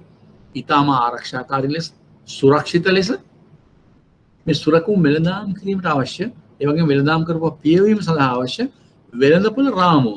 ඒ කියන්නේ මාකට් ස්ට්‍රක්චර් එක, මාකට් ඉන්ෆ්‍රාස්ට්‍රක්චර් එක හදන එක තමයි මේ හුවමාරු වලින් කරන්නේ. සපයනු ලැබේ. ලෝකේ ඉතා ප්‍රසිද්ධ සුරකුම් හුවමාරු වන්නේ නිව්යෝර්ක් කොටස් හුවමාරු. නිව්යෝර්ක් ස්ටොක් එක්ස්චේන්ජ් අපි දන්නවා ඒක. අහලා තියෙනවා. ලන්ඩන් ස්ටොක් එක්ස්චේන්ජ්, ලන්ඩන් කොටස් හුවමාරු. චිකාගෝ වාණිජ චිකාගෝ එක්ස්චේන්ජ් හුවමාරු. ඇමරිකන් නැස්ඩැක් කොටස් හුවමාරු. ලක්සම්බර්ග් කොටස් හුවමාරු. හොංකොං කොටස් හුවමාරු ආදී වශයෙන් ඔයගොල්ලෝ ගොඩාක් ඒවා කියන්න පුළුවන්. මේ ලයිස්ට් එක ගත්තම ඔයගොල්ලන්ට පේනවා. අපි ලෝකේ මේ නම් වලින් ලංකාවේ නම් තියෙන්නේ කොළඹ කොටස් හුවමාරුව. ලංකාව ගත්තොත් කොටස් හුවමාරු එකයි තියෙන්නේ තාම. ලංකාවේ ආර්ථිකය හා ලංකාවේ කොටස් වෙළඳපොළ සංවර්ධනය අනුව තාම තියෙන එකයි. කොළඹ කොටස් වෙළඳ. නමුත් ගාල්ල කොටස් වෙළඳපොළ, එහෙම නැත්නම් නුවර කොටස් වෙළඳපොළ, එහෙම නැත්නම් කුරුණෑගල කොටස් වෙළඳපොළ කියලා එහෙම තාම එහෙම ඇතිලා නැහැ. කොළඹ කොටස් හුවමාරු, කොළඹ කොටස් වෙළඳපොළ. ලංකාවේ තියෙන තාම එකයි. මොකද ලංකාවේ ආර්ථිකයත් ලංකාවේ කොටස් වෙළඳපොළ සංවර්ධනයත් අනුව තාම තියෙන එකයි. නමුත් වෙන රටවල් වල කොටස් හුවමාරු ටෝකියෝ, එතකොට ඔසාකා එහෙම තියෙන්න පුළුවන්. නිව්යෝර්ක්, එතකොට වොෂින්ටන්, ඒ වගේ ලන්ඩන්, නැත්නම් ලක්සම්බර්ග්, ඒ වගේ ලෝකෙ ගොඩක් රටවල කොටස් හුවමාරු එක හෝ ඊට වැඩියෙන් තියෙනවා. ඉන්දියාවේ තියෙනවා. ඒ වගේම හොංකොං තියෙනවා, සිංගප්පූර් තියෙනවා, මැලේසියාවල තියෙනවා, ලෝකෙ හැම රටකම තියෙනවා. ජපාන් තියෙනවා, මහා බ්‍රිතාන්‍ය, එංගලන්තේ තියෙනවා, ඇමරිකාවේ තියෙනවා. ලෝකෙ හැම රටකම වගේ කොටස් හුවමාරු තියෙනවා. මේවා තමයි ප්‍රසිද්ධ කොටස් හුවමාරු. එතකොට ඔය වගේ අපිට නම් කරන්න පුළුවන්. බොහෝ සුරකුම් හුවමාරු සාමාන්‍යයෙන් කොටස් හුවමාරු.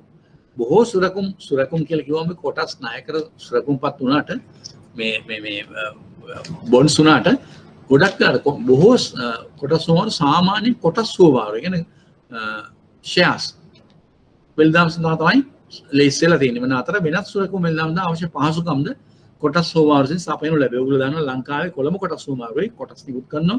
ඒ වගේම සමහර නායකයන් නිකුත් කිරීම කරනවා.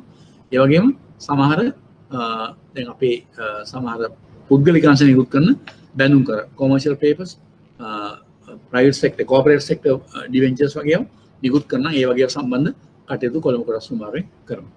මම ඒක පැහැදිලි ඇති ඔයගොල්ලන්ට.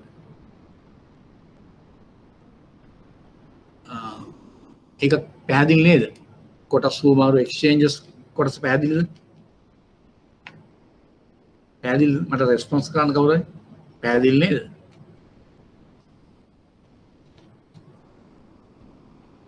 Is it clear to you all? Exchanges. Okay. Right, okay, problem. Right. Thank you. Right. අපි ඊළඟ කොටස දැමු. සුරකුම් තැන්පතු ආයතන. Security depositors. බලමු මේක මොකක්ද කියන්නේ කියලා. සුරකුම් තැන්පතු ආයතන. සුරකුම් තැන්පතු ක්‍රමයන් සුරකුම් වලට අයත් සංස්ථාපිත ආයතන ලෙස පවත්වාගෙන ලබන අතර. සුරකුම් තැන්පතු ක්‍රමයන්. බලමු මොකක්ද කියලා මේ කියන්නේ. සුරකුම් තැන්පතු ක්‍රමයන් සුරකුම් වලට අයත් සංස්ථාපිත ආයතන ලෙස පවත්වාගෙන ලබන අතර මේ මගින් ආයෝජකයන් සහ තරකරුවන්ගේ සුරකුම් ගිණුම් පවත්වාගෙන යන ලබන අතර ආයෝජනය කරන මේ මුදල් යෝජනාවේ ඒ වගේම තරවකරුවෝ ඒ කියන්නේ කොළඹ නම් කොළඹ කොටස් සුමාරේ තරවකරුවෝ ඉන්නවා. ඒ වගේම කොළඹ කොටස් සුමාරේ ආයෝජනය කරන අය ඉන්නවා. උදාහරණයක් වශයෙන් ඉන්ඩිවිජුවල්ස්ලා ඉන්න බෑ. ඕගොල්ලන්ගේ සමාන කොටස් තියෙන පුළුවන්. මගේ සමාගම් කීවේ කොටස් මම කොටස් වල ආයෝජනය. මම ඉතින් ඒ 9 ගත්තා මම ආයෝජකයෙක්. මගේ විස්තර. ඒ වගේම තරවකරුවන්ගේ විස්තර. ඒ ගිණුම් පවත්වාගෙන ආව මේ සුරකුම් තැන්පතු ආයතන security depositors. දැන් ලංකාවේ නම් මාර් කිව්ව මධ්‍යම තැන්පතු හුමාරු central depository system එක තමයි ලංකාවේ තියෙන්නේ. අපි මේක ඉස්සරහට බලමු. ඒකට සුරකුම් වෙළඳාමේදී ගැනුම්කරුගේ සහ විකුණුම්කරුගේ ගිණුම් වල සටහන් මාර්ගයෙන් වෙළඳාම නිෂ්කාශනය කරන ලබන අතර. දැන් ඕන එක ගැනුම් විකුණුම්. දැන් කොටස් වෙන්න පොලේ කොටස් කරුවෙක් ඉන්න උදාහරණයක් වශයෙන් මම ගන්නකො මගේ යම්පි සමාගමක කොටස් තියෙනවා. මම මේ කොටස් මගේ ගත්ත ගානට වැඩි ගානට කොටස් පිළ වෙන්න මම මේ කොටස් විකුණනවා ලාභයක් බලාගෙන. එතකොට විකුණන පස්සේ ඒ කොටස් හිමිකම් මගෙන් තව කෙනෙකුට මාරු වෙනවා. ඒ මගේ කොටස් විකිණීම කරන්නේ බ්‍රෝකර් කෙනෙක් කරා. කොටස් තරවකරුවෙක් කරා. එතකොට තරවකරුවා කරන්නේ මගෙන් අර මම විකුණන කොටස් තව කෙනෙකුට ලබා ගන්න උදව් කරනවා. මගෙනුත් ඒ ගන්න කෙනාගෙනුත් එයා කොමිෂන් එකක් ගන්නවා. එතකොට කොටස් හිමිකම මගේ ගිණුමේ ඉඳලා අර ගන්න කෙනාගේ ගිණුමට මාරු වෙනවා. අන්නේ ගිණුම පවත්වාගෙන යන්නේ මධ්‍යම තැන්පතු හුමාරුවේ. කොළඹ අපේ ලංකාවේ ලංකා කොටස් සම්බන්ධයෙන් මධ්‍යම තැන්පතු හුමාරුවේ. අන්න ඒක තමයි කියන්නේ. ඒතර සුරකුම් වෙළඳාම් කිසිනා මේ සුරකුම් ගිණුම පවත්වාගෙන යද්දී. දැන් මගේ account එකක් තියෙනවා. මගේ shares තියෙනවා. සුරකුම් වෙළඳාමේදී ගැනුම්කරුගේ සහ විකුණුම්කරුගේ ගිණුම් වල සටහන් මාර්ගයෙන් වෙළඳාම නිෂ්කාශනය කරනවා. ඒ කියන්නේ පියවනවා. ඩෙබිට් කරනවා ක්‍රෙඩිට් කරනවා. අතර ලේඛන ස්වරූපයෙන් සුරකුම්පත් අතින් අතට හුමාරු නොවේ. ඒ කියන්නේ නිර්ලේඛන විදියට වෙන්නේ. ලේඛන විදියට වෙන්නේ නැහැ. මේකට තව වෙනම පාඩමක් අපි ඉදිරියේ කතා කරන්න තියෙනවා. මේකට කියන්නේ නිර්ලේඛන සුරකුම්පත් පියවීමේ ක්‍රමය. ඒකට අපි S ඉංග්‍රීසි භාෂාවෙන් S අකුරු 4කින් කියනවා scriptless securities settlement system. ඒ වචන හතරම පටන් ගන්න S වලින්. ඒ නිසා අතින් අතට හුමාරුනේ සුරකුම්පත් නොවේ. මේ කියන්නේ වෙළඳාම නිෂ්කාශන මේ ගිණුම් වල සටහන් මාර්ගයෙන් වෙළඳාම නිෂ්කාශනය කරන අතර ලේඛන ස්වරූපයෙන් සුරකුම් අතින් අතට හුමාරු නොවේ. සුරකුම් වෙළඳ පරිගණක පද්ධතියට මෙම සුරකුම් ගිණුම් සම්බන්ධ බැවින් වෙළඳ ගන්වන ස්වයංක්‍රීයව ගිණුම් ගතේ සුරකුම් නිෂ්කාශනය කෙරේ. ඔන්න ඔතන සටහනක් දාගන්න ඕගොල්ලෝ. මේකට ලංකාවේ කියන්නේ scriptless securities settlement system. SSSS. ඒක උතර සටහන් කරන නෝට් එකේ. script අපි වෙන මේක කතා කරනවා scriptless securities settlement system. ඒක මේක ලේඛන වශයෙන් අතින් අතට හුමාරු වෙන්නේ නැහැ. ඉස්සර වගේ. දැන් මේවා පරිගණකගත කරලා තියෙනවා ඩෙබිට් ක්‍රෙඩිට් වෙලා ස්වයංක්‍රීයව සිස්ටම් වලින් වෙනවා. ඒකට කියන්නේ නිර්ලේඛන සුරකුම්පත් පියවීමේ ක්‍රමය scriptless securities settlement system. ඒක මතක තියාගන්න උතන පොඩ්ඩක් සටහනක් දාගන්න. එතකොට කෙරේ සුරකුම් වෙළඳාමට සම්බන්ධ මුදල් ගනුදෙනු. දැන් මේවට සම්බන්ධ මෙම සුරකුම් වෙළඳාමේදී ගැනුම්කරුගේ හා විකුණුකරුගේ ගිණුම් වල සටහන් මාර්ගයෙන් වෙළඳාම නිෂ්කරන අතර ලේඛන ස්වරූපයෙන් සුරකුම් අධින් අතට හුමාරු නොවේ. සුරකුම් වෙළඳ පරිගණක පද්ධතියේ මෙම සුරකුම් ගිණුම් සම්බන්ධ වෙන්නේ වෙළඳ ගන්වන ස්වයංක්‍රීයව ගිණුම් ගත වී සුරකුම් නිෂ්කාශනය කෙරේ. සුරකුම් වෙළඳාමට සම්බන්ධ මුදල් ගනුදෙනු. සුරකුම් හුමාරුවට නිෂ්කාශන ගිණුම් සේවා සපයන බැංකු හරහා ආයෝජකයන්ගේ සහ තරවකරුන්ගේ බැංකු ගිණුම් මගින් ඊට නියමිත කාලය තුලදී සිදුවේ. ඒ කියන්නේ මේකට තරවකරුන් ගිණුම් සම්බන්ධයි.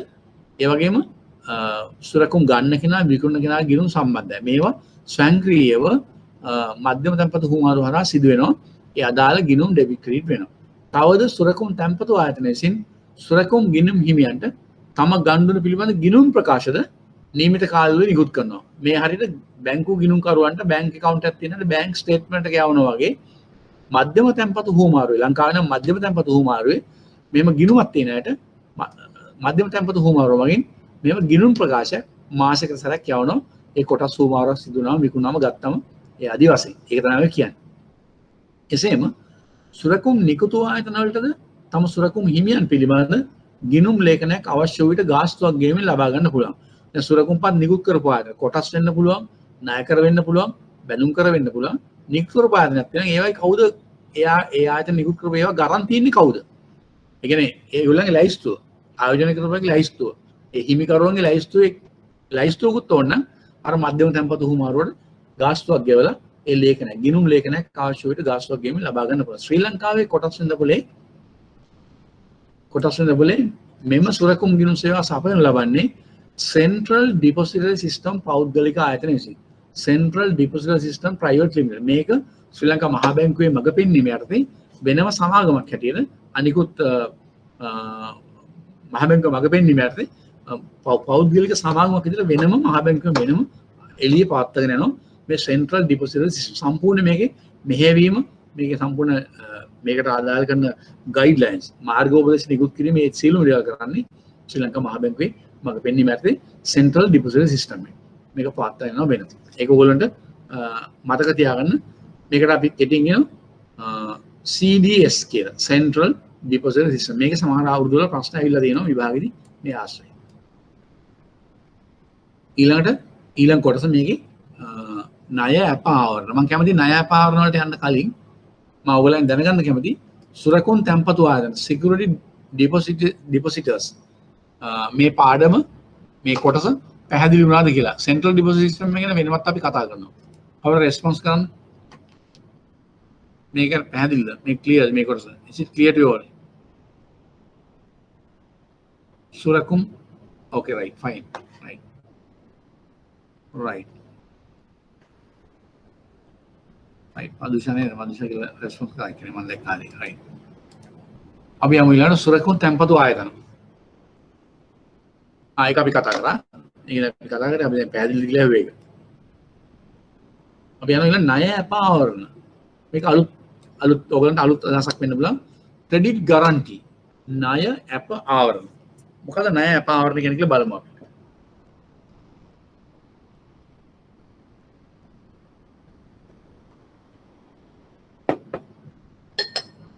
ණය අප ආවරණ ක්‍රෙඩිට් ගාරන්ටි. සමහරවිට මේක අහලා තියෙන ඉන්න පුළුවන්. මේක න අදහසක් තියෙන ඉන්න පුළුවන්. අපි නමුත් කොහොමද සාකච්ඡා කරමු මොකද්ද මේ ක්‍රෙඩිට් ගාරන්ටි කියන්නේ කියලා. දැන් ඔයගොල්ලෝ දන්නවා බැංකුව හා මූල්‍ය ආයතන විසින් ගනුදෙනු කරන්නට ලබා දෙන ණය. ඕ සමාගම් විසින් වෙළඳ පොලේ නිකුත් කරන ණය කර බැඳුම් කර සඳහා අප ආවරණ ලබා ගැනීමේ ක්‍රමවේදයන් බොහෝ මූල්‍ය වෙළඳ පොළ දක්නට ඇත. බොහෝ මූල්‍ය වෙළඳ පොළ කියන්නේ මේ ලංකාවෙන් පිට ලෝකේ ජාත්‍යන්තර වශයෙන් තියෙන මූල්‍ය වෙළඳ පොළ මේ තත්ත්වෙ ගොඩක් තියෙනවා. ඒ කියන්නේ බැංකුව හා වෙනත් මූල්‍ය ආයතන මුදල් සමාගම් වෙන්න පුළුවන්. අනිකුත් ණය දෙන ආයතන වෙන්න පුළුවන්. බැංකුව වෙන්න පුළුවන්. මේවෙන් ගනුදෙනු කරන්න ලබා දෙන ණය හෝ සමාගම් විසින් වෙළඳ පොලේ නිකුත් කරන ණය කර බැඳුම් කර සඳහා අප ආවරණ ලබා ගැනීමේ ක්‍රමයක් බොහෝ මූල්‍ය වෙළඳ පොළ ඇත. ඒ කියන්නේ මේක මොකද්ද අදහස් කරන්නේ? මේක හරියට ඉන්ෂුරන්ස් එකක් වගේ. මේ ක්‍රෙඩිට් ගාරන්ටි කියන්නේ ණය ඉන්ෂුරන්ස් කරනවා වගේ. නැත්නම් නිකුත් කරන කොටස් හෝ බැඳුම් කර ඉන්ෂුරන්ස් කරනවා වගේ. ඔයගොල්ලෝ දන්නවා රක්ෂණයකින් කරන්නේ රක්ෂණේ පාඩමත් උගල මේ විෂය ඇතුලේ තියෙනවා. අපි ඉදිරි කාලේ සාකච්ඡා කරනවා. රක්ෂණය කරන්නේ අපි වාරකයක් ගෙවලා රක්ෂණ ආවරණයක් ලබා ගන්නවා. වාහනයක් වෙන්න පුළුවන්, ජීවිතය වෙන්න පුළුවන්, වෙනත් දේපලක් වෙන්න පුළුවන්, වාරිකයක් මාසික වෙන්න පුළුවන්, වාරිකයේ වාර්ෂික සැරයක් වෙන්න පුළුවන් ආදී වශයෙන්. අලාභයක් වුණොත් අපි රක්ෂණ ආයතනයේ ඒ වන්දිය හිමිකම් කරලා ලබා ගන්නවා. වාහනේ ඇක්සිඩන්ට් වුණොත්, වාහනේ අනතුරකට භාජනය වුණොත්, වාහනේ අනතුර වෙන අලාභය අපි අය කර ගන්නවා. ජීවිත රක්ෂණයක් වෙලා ජීවිත හානියක් වුණොත් යැපෙන්න එයාගේ යැපෙන අය ඒ ජීවිත රක්ෂණය ඔප්පුවේ වටනකම ඒගොල්ලෝ ඒ වගේ මේකෙන් අදහස් කරන්නේ මේ බැංකුව හා මූල්‍ය ආයතන විසින් ණය ලබා දෙන ණය ඒ වගේම අනිකුත් ආයතන නිකුත් කරන ණය කර බැඳුම් කරන අප ආවරණ අනිත් ගාරන්ටි එක ආවරණයක් අපයක් ලබා ගැනීම තමයි මේකෙන් කරන්නේ. මේක බලමු ලංකාවේ කොහොමද වෙන්නේ? බොහෝ මූල්‍යෙන් වල මේක තියෙනවා ප්‍රචලිතව තියෙනවා ලෝකේ. මේදී අප ආවරණ නිකුත් කරන බැංකුව හෝ මූල්‍ය ආයතන විසින් එම ආවරණිත ණය මුදල හා පොලිය සමග ණය මුදල හා පොලිය ගෙවීම කරනු ලැබේ. මෙහෙම ණය අප ආවරණයක් දුන්නම ඒ ආවරණය නිකුත් කරන බැංකුව හෝ මූල්‍ය ආයතන විසින් එම ආවරණිත ණය මුදල හා පොලිය ගෙවීම කරනු ලැබේ. ඒ කියන්නේ මෙහෙම ණය අප ආවරණයක් ගත්තම යම් විදියකින් ණය ලබා ගන්න පුද්ගලයා ඒ ණය ආපහු ගෙවීමක් නොකරොත් එතකොට ඉස්නහ නියමිත බැංකුවට අය වෙන පොලිය නැත්නම් මූල්‍ය ආයතනට අය වෙන පොලිය ණය මුදල සම්පූර්ණයෙන්ම ඒ ණය පාවරන ආයතන විසින් ඒ අදාළ මූල්‍ය ආයතන ලබා දෙනවා. සමහර රටවල ණය පාවර නිකුත් කිරීමේ ව්‍යාපාරික සේවය සපයන විශේෂ මූල්‍ය ආයතන තියෙනවා. ලෝකෙ ගොඩක් රටවල තියෙනවා මේ ණය පාවර නිකුත් කරන ව්‍යාපාරික ඒක විතරක් කරන විශේෂ මූල්‍ය ආයතන විශේෂකුත් තියෙනවා. ඒ කියන්නේ ක්‍රෙඩිට් ගාරන්ටි ඉන්ස්ටිටියුෂන්ස් ලෝකෙ තියෙනවා එහෙම. දැන් මම 2009 වගේ අවුරුද්ද සහභාගී වුණා තායිලන්ත තිබිච්ච තායිලන්ත ක්‍රෙඩිට් ගාරන්ටි ඉන්ස්ටිටියුෂන් සංවිධානය කරපු වැඩමුළුවකට සම්මන්ත්‍රණයකට 2009 අවුරුද්ද මහා බැංකුවෙන් ලංකාවෙන් සහභාගී වෙන්න මම විතරයි අපේ ශ්‍රී ලංකා මහා බැංකුවේ නීතියෙන් කරේ මම සහභාගී වුණා. ඒතර ඒකෙන් ඇවිල්ලා ජපානය, කොරියාව, මැලේසියාව, ඉන්දුනීසියාව, ඉන්දියාව, ශ්‍රී ලංකාව, පාකිස්තාන ආදී රටවල ගොඩාක් රටවල ණය අපාවරණ සපයන ආයතන වල නියෝජිත ඇවිල්ලා මේ වැඩමුළුවල සහභාගී වෙන්න. මේ වර්ක්ෂොප් එකට. ඒතර ඒ රටවල තියෙන්නේ එහෙම වෙනම නිකුත් කිරීමේ ව්‍යාපාරික සේවය සපයන විශේෂ මූල්‍ය ආයතන ලංකාවේ වෙනම ආයතනයක් නැහැ. ලංකාවේ ක්‍රෙඩිට් ගාරන්ටි ස්කීම් එකක් තියෙනවා. ඒක තියෙන ශ්‍රී ලංකා මහා බැංකුවේ දෙපාර්තමේන්තුවක් යටතේ වෙනම ණය අපාවරණ අංශය කියලා අංශයක් තියෙනවා. ඒ අංශයක් තමයි තියෙන්නේ. ඒකෙත් සීමා සහිත ණය මුදල් ප්‍රමාණයක් තමයි මේ අපාවරණය ලබා දෙන්නේ. ඒ විශේෂයෙන්ම මේ මහා භාණ්ඩාගාරයේ රජයේ අවශ්‍යතාවය අනුව ගොවීන්ට ලබා දෙන ගොවි ණය. ඒ වගේම තවත් විශේෂයෙන් තෝරාගත්ත ණය වර්ග කීපයක් සඳහා ණය අපාවරණ ලබා දීම පමණයි ලංකාවේ කෙරෙන්නේ. එතකොට මේ වෙනුවෙන් වෙන රටවල නම් ඒ සපයන විශේෂ ආයතන තියෙනවා. මෙම ණය රක්ෂණ ක්‍රමයක් වුණ අතර. ඒ කියන්නේ මම කිව්වේ මේක රක්ෂණය කිය ක්‍රෙඩිට් ගාරන්ටි කියන්නේ මේක රක්ෂණ ක්‍රමයක් වුණ අතර ණය හිමියා විසින් මෙම සේවය වෙනුවෙන් රක්ෂණ වාරිකය නියමිත කාල වකවානුව මාසික හෝ ත්‍රයිමාසිකව ගෙනු ලැබේ. ශ්‍රී ලංකාවේද මහා බැංකුවේ සහ රජයේ දායකත්වයෙන් බැංකුව හරහා ක්‍රියාත්මක කරන සුළු හා මධ්‍ය පරිමාණ සංවර්ධන ණය ක්‍රම කීපයක් සඳහා මේ ණය පාවරන රජයේ අනුග්‍රහයෙන් මහා බැංකුව විසින් ක්‍රියාත්මක කරනු ලැබේ. දැන්ට මහා බැංකුවෙන් මේක ක්‍රියාත්මක කරගෙන යනවා. හැබැයි තෝරාගත්ත ණය කීපයක් හා ඒ කොටස් සඳහා පමණයි මේක ආවරණය ලබා දෙන්නේ. ඇපාවරණ මගින් ණය අවදානම් කොටසක් හෝ සම්පූර්ණයෙන් හෝ ඉවත් කරනු ලැබේ. මේ ඇපාවරණයෙන් කරන්නේ අතර ණය අවදානමක් තියෙනවා. ණය ගත්ත කෙනා ණය ආපසු දෙවිද? ණය නොගෙවා පැහැර හරියද? නැත්නම් ස්වභාවික විපතකින් නැත්නම් නොලැක්කියකි හේතුවකින් මේ ණය ගෙවන්න බැරි වේද? අන්න එහෙම අවස්ථාවක් වුණොත් ඒ අවදානමක් තියෙන මේ අවදානමේ කොටසක් හෝ සම්පූර්ණයෙන්ම හෝ ඉවත් කරනවා මේ ණය ඇපාවරණ මගින්. ඒ කියන්නේ ඒ ණය දුන්න ආයතනෙට ඒ ඇපාවරණය දුන්න ආයතන විසින් ඒ මුදල් ලබා දීම කරන ඇපාවරණ හේතු කොට ණය දෙන ආයතන විසින් ණයකරු පිළිබඳ නිසි ඇගීමක් නොකොට අන්න ඒක දැන් ඇපාවරණයක් තියෙනවා නම් ඕනම ණයකට ණය දෙන ආයතනයේ ගොඩක් වෙලාවට කිසි නිසි ඇගීමක් නොකර නිකන් ඔහේ කිසි ප්‍රශ්නයක් නැහැ අපිට මේක නොලැබුණොත් අතරින් ක්ලේම් කරන්න පුළුවන් කියලා හිතන ණය නිකුත් කරන අවස්ථාවක් තියෙනවා. ඒකට එහෙම අවශ්‍යදායක තත්ත්වයක් තියෙනවා. ණය ඇපාවරණ හැම ණයකටම දෙනකොට ණය දෙන ආයතන ණයකරු පිළිබඳ ඒ ණයකරුගේ ආපසු ගෙවීමේ හැකියාව පිළිබඳ නිසි ඇගීමක් කරන්න පෙළඹෙන්නේ නැති වෙන්න පුළුවන්. මේක තමයි තියෙන අවශ්‍යය. නොකොට ණය දීම හෝ මනා පසුවිපරම් තුලින් ණය කර ගැනීම පිළිබඳ උත්සාහ නොකිරීම. පෙළඹීම මෙන්න අයහපත් ප්‍රතිඵලද ඇතිවිය හැකියි. දැන් දැක්කනේ ණය අපාවරණ මගින් යහපත් ප්‍රතිඵල වගේම අයහපත් ප්‍රතිඵලත් ඇති වෙන්න පුළුවන්. එබැවින් අපාවරණ ණය මුදලින් කොටසක් උදාහරණයක් වශයෙන් 60ක් 70ක් සඳහා පමණක් ණය ලබා දීම සාමාන්‍ය ක්‍රමය. ඒ කියන්නේ ණය අපාවරණ 100%ක්ම දුන්නොත් ණය මූල්‍ය ආයතනත් ඉවබ්බාවක් නැතුව බය නැතුව දෙනවා. මොකද අපිට කොහොමත් එකයි ණය හම්බුනේ නැතුව අතරින් ක්ලේම් කරන්න පුළුවන්. නමුත් 60ක් විතරක් නම් ණය අපාවරණ දෙන්නේ. ඉතුරු 40 ඒගොල්ලෝ අතින් පාඩු දරන්න වෙන නිසා ඒගොල්ලෝ ඉතා සැලකිල්ලක් දක්වලා උනන්දුවෙන් ඕඩකමකින් මේ ණය ලබා දීම කරන්න පුළුවන්. අන්න ඒක තමයි ක්‍රමේ හදලා තියෙන්නේ. මේක පැහැදිලිද ඔයගලන්ට? මම හිතන්නේ පැහැදිලි ඇති ණය අපාවරණ ක්‍රමේ පැහැදිලි ඇති. මේ ගැන අපි තැන්පතු රක්ෂණ ක්‍රමය කියලා වෙනම එකක් තියෙනවා. අපි ඒක ඉදිරි කාලේ වෙනම කතා කරනවා. ණය අපාවරණ පැහැදිලිද? ඔයගලන්ට ක්ලියර්ද? කවුරු රෙස්පොන්ස් කරනවද? ක්ලාස් එකට ලයිව් ඉන්න කවුරු රෙස්පොන්ස් කරන්නේ? Okay, Madhuri. Nimash. Dihan, right, okay. Hari, අපි ඊළඟ කොටස යන්න බලමු. මුදල් පැවරුම. සංක්‍රාම සේවය. මුදල් පැවරුම් සංක්‍රාම සේවය. කියන්නේ fund transfer remittance services. මේ ඔක්කොම මුදල් වෙළඳපොළ උපකාරක සේවාවන්. ඔය තාම කතා කරන්නේ ඒක. right? තාම කතා කරන්නේ ඒක. එතකොට මුදල් පැවරුම් සංක්‍රාම සේවය. fund transfer remittance service බලමු මොකද්ද මේකෙන් කියන්නේ කියලා. බොහෝ මූල්‍ය ගන්දනු ව්‍යවහාර මුදල් වලින් පුද්ගලයන් අතර කරන හැකි බැවින්. ඒ කියන්නේ ව්‍යවහාර මුදල් කියන්නේ මොනවද? කාසිය හා නෝට්ටු. දැන් ලංකාව ඇතුළත කරන ගන්දනුවකදී ඔයගොල්ලෝ කඩේකට ගිහිල්ලා බඩුවක් ගන්නවා නම් පෑනක් ගන්නවා, පොතක් ගන්නවා, මොනවාරි කම්පියුටර් එකක් ගන්නවා, කැල්කියුලේටර් එකක් ගන්නවා. ඔයගොල්ලෝ සල්ලි දෙනවා, බඩුව ඔයගොල්ලෝ ගාවට එනවා, සල්ලි එතෙන්ට යනවා. එහෙම ගන්දනු කරන්න පුළුවන්. නමුත් බොහෝ මූල්‍ය ගන්දනු තියෙනවා ජාත්‍යන්තර වශයෙන් කරන, රට රටවල් අතර කරන, ඒ වගේම වෙනත් ෆයිනෑන්ෂල් ඉන්ස්ට්‍රුමන්ට්ස් අතර කරන ගන්දනු තියෙනවා. ඒවා පුද්ගලයන් අතර කරන හැකි බැවින් මෙම ගනුදෙනු විවිධ ප්‍රදේශවල විවිධ රටවල ගනුදෙනු කරන අතර සිදුවිය යුතු බැවින් සමහර රටින් රට වෙනස්, මුදල් වර්ගය වෙනස්, ගනුදෙනු කරුවන් දෙදෙනා ඉන්න දෙපැත්තක ගොඩක් ඈතක. එතකොට මේ මූණට මූණ බලාගෙන වගේ ගනුදෙනු කරන්න බෑ. ඒක තමයි කියන්නේ. බැවින් මුදල් ගෙවීම සහ ලැබීම ආරක්ෂිත ලෙස ඉක්මනින් කිරීම සඳහා විවිධ පරිගණකගත මුදල් පැවරුම් ක්‍රම තියෙනවා. ලෝකෙම තියෙනවා. මෙවැනි ක්‍රම කීපයක් පහතින් දැක්වේ. ඒ වගේ ක්‍රම තියෙනවා. එවැනි ක්‍රම කීපයක් ගැන අපි දැන් කතා කරනවා. මේක මොකද්ද? පළවෙනි එක SWIFT. SWIFT කියන්නේ SWIFT. ඒක තමයි ඒ වචන ටිකේ අකුරු ටික අපි කියන SWIFT system කියන SWIFT. Society for Interbank Financial Telecommunication. Society for Interbank Financial Telecommunication කියන SWIFT කියලා අපි කියන්නේ. S අකුර Society for Interbank Financial Telecommunication. ඒ අකුරු ටික අරගෙන තමයි SWIFT කියලා හදලා තියෙන්නේ. මේ SWIFT කියන එක මොකක්ද කියන්නේ කියලා බලමු. දැන් ඔයගොල්ලෝ දන්නවා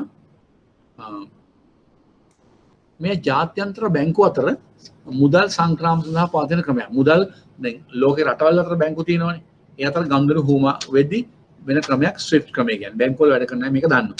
මෙම ක්‍රමයේ සමාජික බැංකු හරහා ලෝකේ බොහෝ රටවල බැංකු ගනුදෙනු කරන ගිණුම් වලට මුදල් ගෙවීම සහ ලැබීම කළ හැකියි. මේක ලංකාවේ SWIFT එක ඔපරේට් වෙන්නේ ලංකාවේ SWIFT එක ඔපරේට් වෙන සෙන්ට්‍රල් බැංකින් වෙනම ගෙවීම් හා පීම් දෙපාර්තමේන්තුවක් තියෙනවා.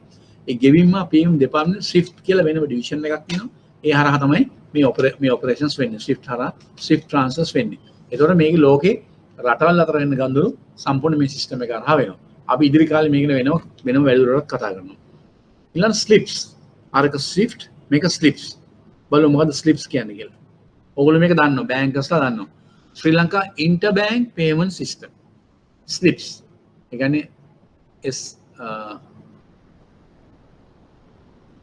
SLIPS ශ්‍රී ලංකා ඉන්ටර්බැංක් පේමන්ට් සිස්ටම්. මේ වචන ටිකේ මුල අකුරු ටිකක් තමයි ස්ලිප්ස් කියලා හදලා තියෙන්නේ. ඔයගොල්ලෝ දන්නවා බැංක් වල වැඩ කරන ඉන්නා මෙතන දන්නවා. ඔක ස්ලිප් පේමන්ට් එකක් ඔක ස්ලිප් එකෙන් ගෙවන්න කියලා එහෙම කතා කරනවා ඇහිලාද ඔයගොල්ලෝ. ඒ කියන්නේ බැංකුවකට තම ගනුදෙනුකරුවන් විසින් වෙනත් බැංකුවල ගනුදෙනු කරන්නට කළ යුතු මුදල් ගෙවීම ස්ලිප්ස් පරිගණක ක්‍රමය හරහා කළ හැකිය. ඒ ගෙවීම විස්තර ඇතුළත් පරිගණක පටිය ලංකා ක්ලියර්. ලංකා ක්ලියර් කියලා ආයතනයක් තියෙනවා. අපි ඒ ගැන වෙනම කතා කරනවා පස්සේ. අපිට වෙනම පාඩමකුත් තියෙනවා. ගෙවීම හා පියවීම ක්‍රමය කියලා පාඩමක් තියෙනවා. ඒකේ මේ සීලුම දේවල් වෙනම කතා කරනවා. නමුත් ඊට අමතරව මෙතන මේ මුදල් වෙන්නපල උපකාරක සයන් යටතේ මේ අපි මේ වෙලාවේ කතා කරනවා. එතකොට ලංකා ක්ලියර් ආයතන වෙනම අපි කතා කරනවා. එම ගෙවීම් විස්තර ඇතුළත් පරිගණක පටියේ ලංකා ක්ලියර් ආයතනය බැංකු චෙක්පත් නිෂ්කාශන ආයතනයේද බාර දුන් විට පරිගණක මාර්ගයෙන් එම ගෙවීම් ලබන බැංකු වලට අදාළ ගෙවීම් පණිවිඩය ලබා දෙනු ඇත. බැංකුව අතර මුදල් නිෂ්කාශන බැංකුව විසින් මහ බැංකුවේ පවත්වාගෙන යන ගිණුම් අතර ස්වයංක්‍රීයව සිදුවේ. ඒ කියන්නේ ඔයගොල්ලෝ දන්නවා මහ බැංකුවේ බැංකු කටයුතු දෙපාර්තමේන්තුවක් තියෙනවා. ඒ කියන්නේ ඩොමෙස්ටික් ඔපරේෂන්ස් ඩිපාර්ට්මන්ට් එකේ තියෙනවා දැන් කියන්නේ ඩොමෙස්ටික් ඔපරේෂන්. ඒ කියනවා බැංකුවල ගිණුම්. ලංකා බැංකුව, මහජන බැංකුව, කොමර්ෂල් බැංක් එක, සෙලාන් සම්පත් ආදී හැම බැංකුවකම ගිණුම තියෙන්නේ මහ බැංකුවේ. ඒක බැංකුව අතර වෙන ගනුදෙනු මහ බැංකුවේ මේ පවත්වන ගිණුම් අතර ස්වයංක්‍රීය වෙනවා. එතකොට ඊට අමතරව මේ අපි කතා කරමු මේ ලංකා ක්ලියර් ආයතනය හරහා ඒ බැංකු වලට යවන මුදල් ඒ පරිගණකය හරහා චෙක්පත් නිෂ්කාශනය කිරීම සම්බන්ධ ගනුදෙනු වෙන්න පුළුවන්, වෙනත් ගනුදෙනු වෙන්න පුළුවන්. ඒ ආදි වශයෙන් ඒ හරහා මේ පාඩම් අපි ඉදිරි කාලේ වෙනවම කතා කරනවා. ඊළඟට ඒක ස්ලිප්ස්. ඊට පස්සේ RTGS ලංකා සෙටල්. RTGS ඒ කියන්නේ real time gross settlement system. RTGS මේකට ලංකා සෙටල්. මේක කියන්නේ මේ පාඩමත් අපි වෙනමත් කතා කරනවා. මෙතන මේ උපකාරක සේවලත් කතා කරනවා. බලමු RTG real time gross settlement system.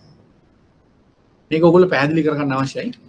මේ ශ්‍රී ලංකාවේ බැංකු අතර වටිනාකමින් අධික ගෙවීම තත්කාලීන කියන්නේ ඔන්ලයින් ඒ කියන්නේ රියල් ටයිම් කිරීම සඳහා මහා බැංකුව විසින් පාත්තාගෙන යන පරිගණක ගෙවුම් ක්‍රමය. ඒ කියන්නේ මේක මිලියන 5ට වඩා වැඩි වටිනාකමක් දරන ගෙවීම් කරන ක්‍රමය. ඒක ඊට වඩා අඩු ගෙවීම් ක්‍රමයක් අපි කලින් කතා කරා. Slip interbank payment system. ශ්‍රී ලංකා interbank payment system එකේ අඩු වටිනාකම සහිත ගෙවීම් කරන payment system එක. ඒතර RTGS කියන්නේ බැංකුව අතර වටිනාකමින් අධික ගෙවීම්. ගොඩක් කරන්නේ මිලියන 5ට වඩා වැඩි විශාල ප්‍රමාණික ගෙවීම් තත්කාලීනව සිදු වෙන්නේ මහා බැංකුව විසින් පාත්තාගෙන යන පිටුවා පාත්තාගෙන යන පරිගණක ගෙවුම් ක්‍රමයක්. අරකට ස්ලිප් එකත් පරිගණක ගෙවුම් පත්තියක් කුඩා ප්‍රමාණික ගෙවීම් වලට විශාල ප්‍රමාණික ගෙවීම් වලට මේක RTGS real time gross settlement system. බැංකුවල තෝරාගත් පරිගණක මෙම ක්‍රමයට සම්බන්ධ වන අතර මෙම ක්‍රමයේ විවෘතව පවතින කාල වේලාව තුළ බැංකුවල පරිගණකයන් හරහා ගෙවීම් කළ හැකිය. එකනේ හිම බැංකුවේ මහා බැංකුව ගිණුමේ මුදල් නැත්නම් මේ ගෙවීම් සිදු වන අතර මුදල් නොමැති නම් දිනය තුළ ගිණුමට මුදල් ලැබෙන තෙක් ගනුදෙනුව පෝලිම් ගත වී පවතී. Q එකේ තියෙනවා. ඒ කියන්නේ බැංකුව අතර මිලියන 5ට වෙන ගනුදෙනු රියල් ටයිම් ඔන්ලයින් සිදු වෙනවා. ඒ කියන්නේ මංගතව සිදු වෙනවා. තත්කාලේ සල්ලි තියෙන්න ඕන ගිණුම් වල. ඒ වෙන සිස්ටම් එක තමයි රියල් ටයිම් gross settlement කියලා කියන්නේ. මේකට RTGS ඒ කියන්නේ තත්කාලීන දල පියවීම් ක්‍රමය. RTGS real time gross settlement system තත්කාලීන දල පියවීම් පද්ධතිය කියලා මේකට සිංහලෙන් කියන්නේ. එතකොට මුදල් account එකේ සල්ලි නැත්නම් දවස් ඇතුළත සල්ලි එතකන් queue එකේ තියෙනවා. ගෙවන බැංකුවට මුදල් නොමැති අවස්ථාවක පාවිච්චි කිරීම සඳහා රාජ්‍ය බැංක් සුරකුම්පත් ඇපයට තබාගෙන මහා බැංකුවෙන් දිනය තුලම පිය යුතු ණය ලබා දෙන ක්‍රමයක් කියනවා දින තුල ද්‍රවශීලතා පහසුකම්. intraday liquid facility මේ වචනේ තෝගොල්ලෝ ඉගෙන ගන්න ඕන. දින තුල ද්‍රවශීලතා පහසුකම්. intraday liquid facility එකක් දෙනවා account එකේ සල්ලි නැත්නම් ඒක මහා බැංකුවෙන් දෙන්නේ. හැබැයි සුරකුම්පත් ඇපයට තියාගෙන දෙන්නේ. රාජ්‍ය සුරකුම්පත්. රාජ්‍ය සුරකුම්පත් කියන්නේ government securities. මේ සම්බන්ධ වෙනම පාඩමක් ඉදිරි කාලේ ඔයගොල්ලන්ට තියෙනවා. ඒ කියන්නේ භාණ්ඩාගාර බිල්පත්, භාණ්ඩාගාර බැඳුම් කරන. ඒක අපි වෙනම උගන්වනවා ඔයගොල්ලන්ට. එතකොට දැනගන්න පුළුවන් සවිස්තරාත්මකව මොකද රාජ්‍ය සුරකුම්පත් කියන්නේ කියලා. එතකොට ඒ රාජ්‍ය සුරකුම්පත් භාණ්ඩාගාර බිල්පත් වෙන්න පුළුවන්, භාණ්ඩාගාර බැඳුම් කරන්න පුළුවන්. ඒවා ඇපේට තියාගෙන intraday liquidity facility එකක් දෙනවා. බැංකු අතර ගනුදෙනු කරන්න පියවන්න මුදල් නැත්නම් ගිණුම තුල. ඒක මහා බැංකුවෙන් මේ පහසුකම ලබා දෙනවා. මේවා මේ intraday liquid facility RTGS SWIFT ඔය ගැන හැමදාම වගේ ප්‍රශ්න එනවා ඔයගොල්ලන්ට ලියන්න. මේවා හරි පැහැදිලි කරලා තේරුම් අරගන්න. මේවා හැමදාම ප්‍රශ්න එන areas right. දැන් මෙතෙක් කතා කරනකොට පැහැදිලිද? මට රෙස්පොන්ස් කරන්න ඕගොල්ලෝ මෙච්චරලා කතා කරපුවා ක්ලියර්ද ඕගොල්ලන්ට? Is it clear to you all up to now? मैं निकल कथा करवा ओके आरिन्या अरे राइट ओके असंति okay right okay fine right अब वालों इधर लंका क्लियर मांग इसे तो लंका क्लियर समांगा वाला स्टिच ट्रांसैक्शन में ना आ गया वालों लंका क्लियर क्या ने मुकादमे अब वालों मुकादमे में अदास का मेका ओगलंटे දැනගන්න ඕන කොටසක් ලංකා ක්ලියර්. මේ බැංකු චෙක්පත් නිෂ්කාශන ක්‍රමය. දැන් ඔයගොල්ලෝ දන්නවා බැංකු වල වැඩ කරන මේ පාඩමට සම්බන්ධ වෙන ඔයගොල්ලෝ දන්නවා සෑම බැංකුවක්ම වාණිජ්‍ය බැංකුවක් විසින් චෙක්පත් නිකුත් කරනවා. මේ චෙක්පත් නිකුත් කරාට විතරක් මදි බැංකු අතර ගිණුම් අතර ගනුදෙනු හොවන්න මේවා නිෂ්කාශන ක්ලියර් වෙන්න අවශ්‍යයි. එතකොට මේ චෙක්පත් නිෂ්කාශන ක්‍රමය තමයි ලංකා ක්ලියර් කියලා අපි හඳුන්වන්නේ. හරිද? මේ බැංකු චෙක්පත් නිෂ්කාශන ක්‍රමය. බැංකුවල ජංගම ගිණුම් හිමියන් නිකුත් කරනු ලබන චෙක්පත් වෙනත් බැංකුවල ගිණුම් හිමියන් ගිණුම් වල තැන්පත් කළ පසු එම චෙක්පත් වලට අදාළ මුදල් චෙක්පත් නිකුත් කළ ගිණුම් හිමියාගේ බැංකුවල ගිණුම් වලින් අය කර ගැනීමේ වැඩපිළිවෙල චෙක්පත් නිෂ්කාශන ක්‍රමය නම් වේ. ඔයගොල්ලෝ දන්නවා මේක. චෙක්පත නිකුත් කරාම යම්කිසි කෙනෙක් අපිට උදාහරණයක් වශයෙන් ලංකා බැංකුවේ ජංගම ගිණුමක් මේ පුද්ගලයා ලංකා බැංකුව චෙක්පත නිකුත් කරනවා තවත් ගනුදෙනු යම් කිසි පුද්ගලයෙකුට. එම පුද්ගලයා ගිණුම තියෙන්නේ මහජන බැංකුවේ. ඒතර මෙයා මේ ලංකා බැංකුවේ චෙක්පත අරන් ගිහලා මහජන බැංකුවේ තැන්පත් කරනවා. ගිණුමට දානවා. නමුත් ගිණුමට දැම්මට ගිණුම මුදල් ක්‍රෙඩිට් කරන්නේ නැහැ චෙක්පත නිෂ්කාශනය වෙනකම්. ඒකට කියන්නේ නිෂ්කාශන. අන්නේ නිෂ්කාශනය වෙන ක්‍රමය තමයි අපි කියන්නේ ලංකා ක්ලියර් කියලා. ඒක තමයි වෙන්නේ. අපි දැන් බලමු මොකද්ද මේකෙන් වෙන්නේ කියලා. මේ සඳහා වන අතරමැදි ආයතනය ලංකා ක්ලියර් ප්‍රයිවට් ලිමිටඩ්. මේකට කියනවා Lanka clear private limited. Lanka clear කියන්නේ මේ චෙක්පත් නිෂ්කාශන ක්‍රමය. මේ සඳහා පිටු ආයතනය ලංකා ක්ලියර් ප්‍රයිවට් ලිමිටඩ්. මේකත් මහා බැංකුවේ කොටස් එක්කම අනික් බැංකුවල කොටස් එක්ක හදපු වෙනම ආයතනයක් හැට වෙනම ස්ථාපිත කරලා තියෙනවා සමාගමක් හැට. ඒක මහා බැංකුවේ පරිබාහිරව වෙනම ස්ථානයක පවත්වාගෙන යන ලංකා ක්ලියර් ප්‍රයිවට් ලිමිටඩ් කියලා. මේ ආයතනයේ අයිතිය එහි සමාජික බැංකුවට පවතී. ඒ කියන්නේ සමාජික බැංකුවල තමයි මේක අයිතිය තියෙන්නේ. මහා බැංකුවටත් ශ්‍රී ලංකාවේ දැනට පවතින්නේ ඡායාගත චෙක්පත් ගබඩා කිරීමේ සහ නිෂ්කාශනය කිරීමේ දියුණු ක්‍රමයකි. අන්න දැන් අද පවතින ක්‍රමය අපි හඳුන්වන්නේ ඡායාගත චෙක්පත් ගබඩා කිරීම නිසා නිෂ්කාශනය කිරීම. automated check clearing system. automated check clearing මේකට ඉංග්‍රීසියෙන් කියන්නේ automated check clearing system. ඒ කියන්නේ මේක පැහැදිලි කරගන්න නම් හරියට ඔයගොල්ලන් මම ටිකක් ඔයගොල්ලන් විස්තර කරන්න කැමතියි. දැන්ට පවතින මේ ඡායාගත චෙක්පත් ගබඩා කිරීමේ සහ නිෂ්කාශනය කිරීමේ ක්‍රමයට කලින් තිබුණ ක්‍රමය ඔයගොල්ලන්ට පොඩ්ඩක් පැහැදිලි කරන්න කැමතියි. මම බෝඩ් එකේ ඇඳලා පැහැදිලි කරොත් ඔයගොල්ලන්ට පේනවාද කියලා මට රෙස්පොන්ස් කරන්න. මම බෝඩ් එකට ගිහිල්ලා බෝඩ් එකේ මේ පරණ ක්‍රමයේ ඇඳලා පෙන්වන්න බලනවා. මට රෙස්පොන්ස් කරන්න බෝඩ් එක පේනවාද කියලා ඔයගොල්ලෝ. රයිට් මම බලන්න. දැන් මම මේ ඔයගොල්ලන්ට කතා කරන්න යන්නේ මීට කලින් තිබුණු පැරණි ක්‍රමය. දැන් තියෙන මේ automated check clearing system නේ පරණ ක්‍රමයේ කතා කරොත් ඔයගොල්ලන්ට අලුත් ක්‍රමයේ පිළිබඳ හැඟීමක් ඇති කරන්න පුළුවන්. ඒ නිසා මම පරණ ක්‍රමය ගැන රූප සලකුණක් ඇඳලා පැහැදිලි කරනවා. මට කියන්න පේනවද කියලා මම පොඩ්ඩක් බෝඩ් එකේ ඇඳලා පෙන්වන්න උත්සාහ කරනවා ඔයගොල්ලන්ට. right. ඔයගොල්ලෝ දන්නවා ඉස්සර මේ ක්‍රමය දැන් පවතින ක්‍රමයේ පවතින කලින් ඉස්සර ශ්‍රී ලංකා මහා බැංකුවේ වෙනම මැනුවල් සිස්ටම් එකකට මේ චෙක් ක්ලියරින් එක උනේ. මම කියන්නේ 1996 95 කාලයට පෙර. දැන් ක්‍රමයේ දක්වා වර්ධනය වෙන්න ආරම්භුනේ 90 ගණන් වල. නමුත් ඉස්සර තිබුණ පැරණි ක්‍රමේ කියන්නේ ඒකට කියන්නේ අපි සාකච්ඡා ඔටෝමේටඩ් ක්ලියරින් නෙවෙයි ෆිසිකල් ක්ලියරින්. ඔයගොල්ලන්ට මට රෙස්පොන්ස් කරනකොට බෝඩ් එක පේනවාද කියලා. මම බෝඩ් එකේ ඇඳලා පෙන්නන්න යන්නේ ඔයගොල්ලන්ට. බෝඩ් එක පේනවාද ඔයගොල්ලන්ට? කවුරු රෙස්පොන්ස් කරන්නේ? බෝඩ් එක පේනවාද? ඕකේ. පේනවාද? ඕකේ පේනවා රයිට්. එහෙනම් බලා ගන්න. මෙන්න මේ වගේ ලොකු ටේබල් එකක උදේ දවසට දෙපාරක්. උදේ 10ට සවස් 2ට සෑම බැංකුවකම එන නිලධාරී ඇවිල්ලා මුණ ගැහෙනවා මහා බැංකුවේ නිශ්චිත ස්ථානයක. මහා බැංකුවේ ෆිසිකල් ක්ලියරින් කරන ස්ථානය. ඒකට ක්ලියරින් කරන ඔෆිසර් මහා බැංකුවේ ඔෆිසර් නිලධාරියා CBSL මහා බැංකුවේ නිලධාරී මේ ස්ථානේ වාඩිලා ඉන්නවා. right. අනිත් අයට අනිත් බැංකුව වලට මෙහෙම ආසන පනවලා තියෙනවා.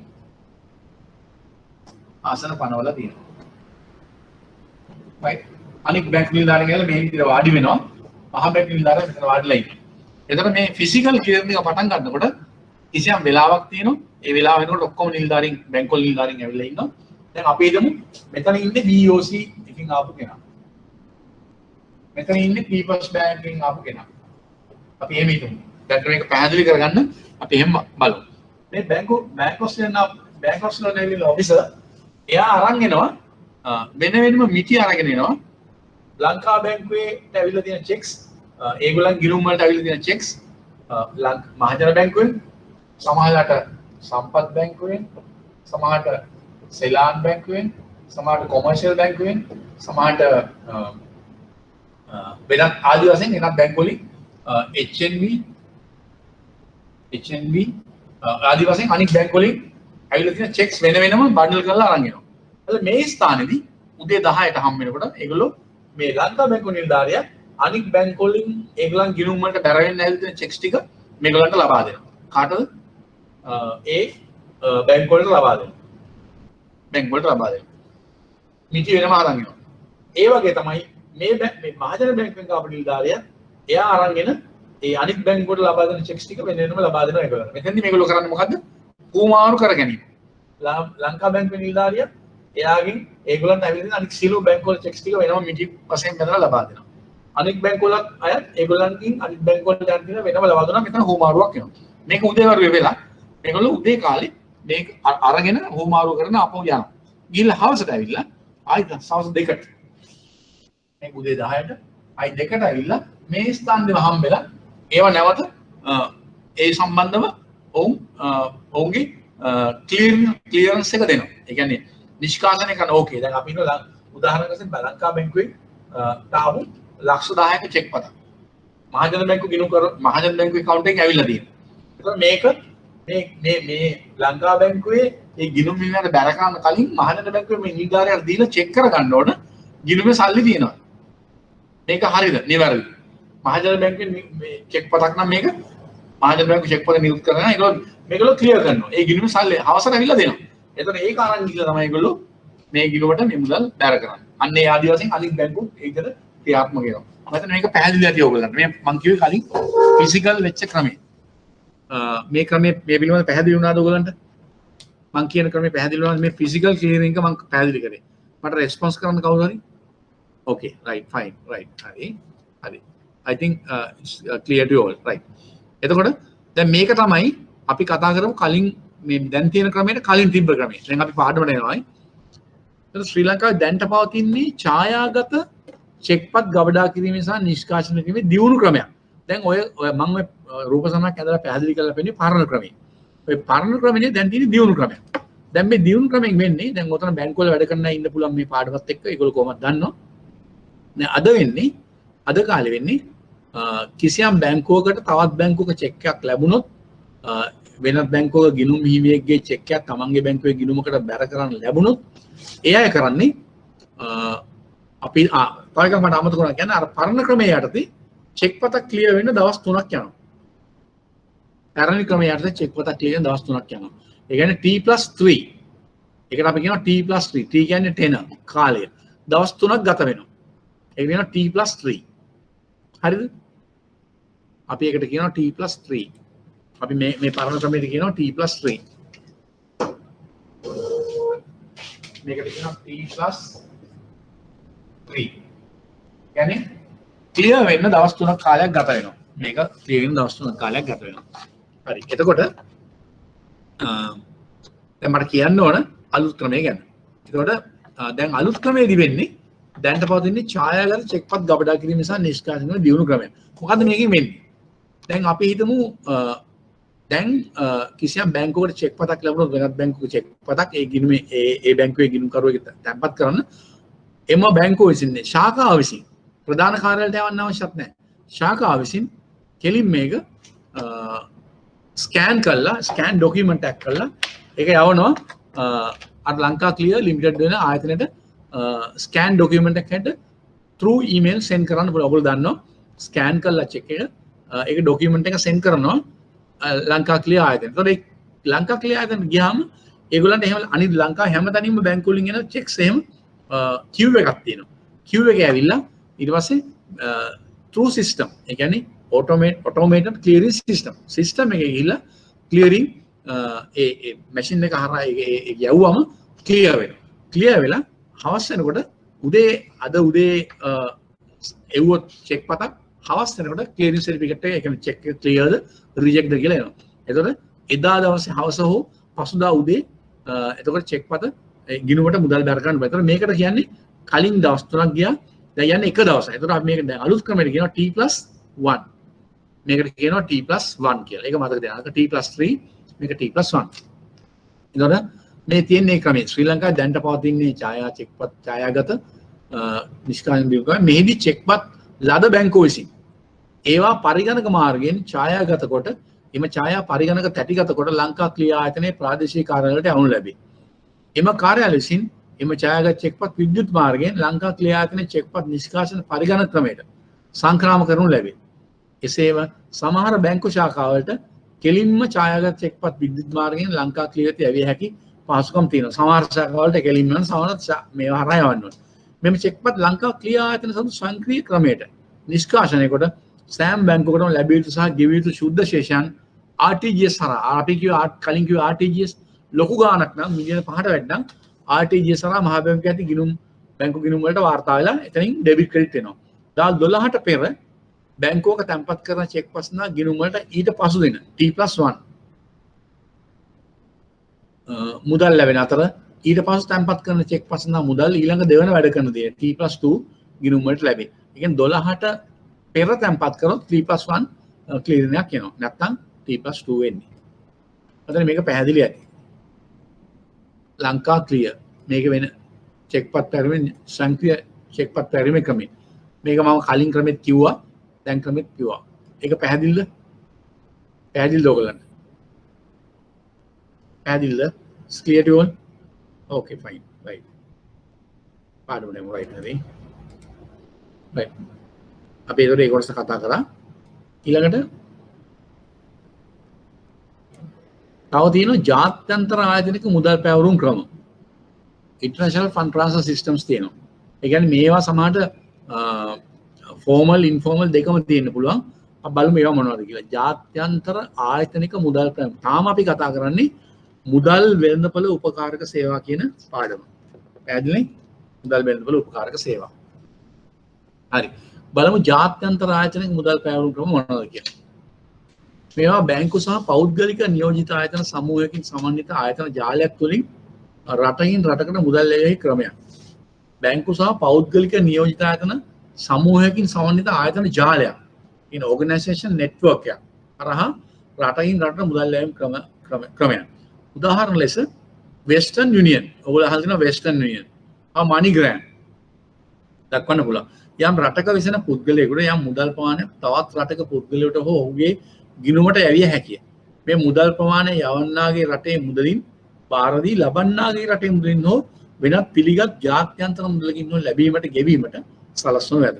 සමහර ක්‍රමවලදී මුදල් ලබන පුද්ගලයාගේ නිවසටම මුදල් ගෙනවිත් බාර දෙනු ඇත. ඔයගොල්ලෝ දන්නවා Western Union MoneyGram වල තියෙනවා. මේ දැන්වීම් පළ කරලා තියෙනවා. සමහරට මේ සම්බන්ධ දැන්වීම් යනවා පුවත්පත්වල. ඔයගොල්ලෝ බලන්න පොඩ්ඩක් අර මං කියපු ෆයිල් එකට මේ දේවල් එකතු කරන්න. දැන් මේ ෆයිල් එක හදන්න කියව එක හැමෝම කරන්න ඕන. මොකද අපි ෆිසිකල් ක්ලාස් එකක් තිබ්බ දවසට මට පුළුවන් බලා ගන්න ෆයිල් හැමෝම ෆයිල් එක අරන් එන්න ඕන. ඒවා අපිට වෙනම දීර්ඝව සාකච්ඡා කරන්න පුළුවන්. ජාත්‍යන්තර මුදල් පැවැත්ම ක්‍රම තව කීපයක් තියෙනවා. හවාලා උන්ඩියා. හවාලා උන්ඩියා මේවා ඉන්ෆෝමල් ක්‍රම. මේවා පෞද්ගලික මට්ටමින් ක්‍රියාත්මක කරන අනවසර ජාත්‍යන්තර මුදල් පැවරුම් ක්‍රම. මේවා ක්‍රියාත්මක කරන පුද්ගලයන් සහ සංවිධාන බොහෝ වෙති. මේවායේ නියෝජිතයන් සෑම රටකම වාගේ සිටින අතර සංක්‍රමණික අනවසර විදේශ ශ්‍රමිකයන් අතර මෙම ක්‍රමය ඉතා ප්‍රචලිතයි. ඒ කියන්නේ අනවසරයෙන් ගිහු සංක්‍රමණය වෙච්ච විදේශ ශ්‍රමිකයෝ ඉන්නවනේ. මිඩල් ඊස්ට් වෙන්න පුළුවන්, යුරෝපීය රටවල් වෙන්න පුළුවන්. ඒතර නිල මාර්ග වලින් යවන්න ගියොත් මේගොල්ලෝගේ මේ හොර වැඩ අහු වෙනවනේ. ඒ නිසා මේ වගේ අයට සංවිධානය කර ක්‍රමයක් තමයි මේ අනවසර මේ ක්‍රම. සංක්‍රමණික අනවසර විදේශ ශ්‍රමිකයන් අතර මෙම ක්‍රම ඉතා ප්‍රචලිතයි. ඊට හේතුව නිල හඳුනා ගැනීමේ ලිපි ලේඛන හෝ මුදල් ලැබීම පිළිබඳ කිසිම තොරතුරක් සපයන්නේ නැතිව මුදල් ලැබීම කළ හැකි බැවින්. එසේම ගෙවිය යුතු ගාස්තුද අඩු අතර පුදු විශ්වාසය මත ක්‍රියාත්මක වනු ඇත. මෙහිදී මුදල් යවන්නා විසින් ලැබිය යුතු මුදල් සහ සේවා ගාස්තුව එම රටේ නියෝජිතයාට බාර දුන් පසු ඒ බව මුදල් ලැබෙන රටේ නියෝජිතයාට දන්වා ලැබිය යුතු පුද්ගලයාට ලැබිය යුතු පුද්ගලයාට ඔහුගේ මුදල් ලබා ගැනීමට සූදානම් කෙරේ. පිටරට රැකියාවල නියුතු බොහෝ අය විසින් තම ශ්‍රී ලංකාව විසින් නෑද හිතවතුන්ට මුදල් ලැබීම කරන්නේ මෙම ක්‍රමයටයි. මෙම ක්‍රමයන් තුලින් විදේශ විනිමය පාලනයන් මගහැර ජාත්‍යන්තරව මුදල් ගනුදෙනු කිරීමට අවස්ථාව ලැබේ. මොකද මේ වගේ කිසිම පොතක පතක සඳහන් වෙන්නේ නැහැ. රෙකෝඩ් එකක් නැහැ. පාලනයෙන් බැහැරව තියෙන්නේ. ඒකට මේවා විදේශ විනිමය පාලනයෙන් බැහැරව යනවා. ඒ බැවින් ප්‍රතිපත්ති සම්පාදකයන් රජය වෙන්න පුළුවන්, මුදල් අමාත්‍යාංශ වෙන්න පුළුවන්, ශ්‍රී ලංකා මහ බැංකුව වෙන්න පුළුවන්. ප්‍රතිපත්ති සම්පාදකයන් විසින් මේ මුදල් පැවරුම් ආයතනික ක්‍රමය තුළට මේ මෙවැනි මුදල් පැවරුම් ආයතනික ක්‍රමය තුළට ගැනීමට විවිධ පියවර ගන්නවා. සමහර නීති රීති ලිහි ගන්නවා. ලිපි ලේඛන වලින් බැහැරව සහ පහසුව නිසා මෙම ක්‍රමය ඉතා ජනප්‍රිය වෙලා තියෙනවා. ඒ නිසා ඒවට සමහර රජයන් විසින් ලංකාවෙත් එහෙම කරා සමහර සහන කාලයන් දීලා එහෙම ඉන්නවා ඒගොල්ලන්ට ගිණුම් විවෘත කරලා නීත්‍යානුකූල ආකාරයෙන් මුදල් ලැබන්න කියලා උනන්දු කරන අවස්ථාවල් තියෙනවා. ඒ බැවින් ලෝකයේ සෑම රටකම මේ මුදල් පැවරුම් ක්‍රම ක්‍රියාත්මකව පවතී. ඔය ටික තමයි ඔය පාඩමෙන් අපි කතා කරන්නේ මුදල් වෙළඳපොළ උපකාරක සේවා. මම හිතන්නේ මම මේකේ ගොඩක් දේවල් කතා මේකේ සමහර දේවල් දැන් ඔය කතා කරපු අපි හිතමු මෙන්න මේවා. මොනවාද ලංකා ක්ලියර් ඒ වගේම RTGS ලංකා සෙටල් ඊළඟට ස්ලිප්ස් ඊළඟට ස්විෆ්ට් මුදල් පැවරුම් සංඝ මේවා මෙන්න මේ වගේ දේවල් අපිට ගෙවීම අපේ කියලා වෙනම පාඩමක් තියෙනවා ඉදිරි කාලේ අපි කරනවා ඒ පාඩමෙන් තවදුරටත් අපි සාකච්ඡා කරනවා ඒක වෙනම ඔයගොල්ලන්ගේ මේ විෂය අර තියෙන වෙනම ලෙසන් එකක් ඒ වගේම මේ ණය පාවරන ගැන අපි ප්‍රශ්න සාකච්ඡා කරද්දී වගේ මේ පැත්තෙන් සමහර ප්‍රශ්න ඇවිල්ලා තියෙනවා ඒවත් එක්ක අපි සාකච්ඡා කරනවා අපිට පුළුවන් උත්තර සකස් කරලා ඒ අවස්ථාවේ සාකච්ඡා කරනවා ඔයගොල්ලෝ මේව නැවත නැවත කියවලා අවධාරණය කරගෙන ඉන්න ණය පාවර ඊළඟට සුරකුම් තැන්පතු ආයතන ඒව ගැන කියව ගන්න මම අද කතා කරපු දේවල් ඊළඟ සුරකුම් හෝමාරු එක්ස්චේන්ජස් ඊළඟට ණය කරුණාකරණසේ ෆැක්ටරින් වල පැතිකඩ කීපයක් තියෙනවා ණය මිලදී ගැනීම ණය වට්ටම් කිරීම ඒ වගේම ණය එකතු කරලා දීම ණය සේවාන් සැපීම ගිණුම් පාත්තන් ආදී වශයෙන් ඒවට ගාස්තු අය කරනවා ඒව ගැන හොඳ අවබෝධයෙන් ඒගොල්ලෝ ඉන්න ඕනේ ණය කරුණාකරණය නිකුතු කරුණාකරණය මේ නිකුතු කරුණාකරණය මේවා හැමදාම වගේ ලකුණු 5කට වගේ ප්‍රශ්න එනවා මේවා මොකද්ද කරන්නේ මේවා වාසි මොනවද මේවා ප්‍රයෝජන මොනවද කියලා අහනවා සමහරට ආයෝජකයන්ට තියෙන වාසි කොටස් බැඳුම් මේ සුරකුම්පන් නිකුත් කරන්න යට තියෙන වාසි මොනවද ඒ වගේම මේ ආයෝජනය කරන්න යට තියෙන වාසි මොනවද කියලා මේ පැත්තම ප්‍රශ්න අහන වෙලාවල් තියෙනවා සුරකුම් ප්‍රාරක්ෂණය මේවත් හැමදාම වගේ ප්‍රශ්න ඒරියාස් අපි ප්‍රශ්නත් එක්ක කතා කරන ඕගොල්ලෝ මේ තව පැහැදිලි කරන්න පුළුවන් ණය ශ්‍රේණිගත කිරීම ක්‍රෙඩිට් රේටින් මේකෙන් හැමදාම ප්‍රශ්න එනවා හැමදාම වගේ මූල්‍ය තරවුකාර සේවය ෆයිනෑන්ෂල් බ්‍රෝකරින් ඊළඟට මේ ප්‍රශ්නේ ඒරියාස් සුරකුම් සමපේක්ෂණය මේ වගේ ඔයගොල්ලෝ කියවලා ඉන්න ඕන මේ ඔයගොල්ලන්ට වැදගත් වෙනවා සුරකුම් ආවරණ සුරකුම් අන්තරාල දාම මූල්‍ය වෙනදවල උපකාරක සේවා හරි අපි මේ පාඩම ඉවර කරා මේකේ දැන් මේ කතා කරපු එකේ මොනවා හරි ගැටලු තියෙනවා නම් ඔයගොල්ලන්ට තවදුරටත් ඔයගොල්ලන්ට පැහැදිලි කරගන්න ඕන තැන් තියෙනවා නම් මගේ ටෙලිෆෝන් නම්බර් එක දෙනවා මගේ SMS මට ඕන නම් SMS එකක් දාන්න පුළුවන් ඔයගොල්ලෝ දාන්න තව ක්ලියර් කරගන්න ඕන නම් මම පුළුවන් විදිහට ඔයගොල්ලන්ට උදව් කරන්න සූදානම් මගේ නම්බර් එක ලියා ගන්න 077 040යි 15යි 4යි 9 මම බෝඩ් එකේ ලියන්න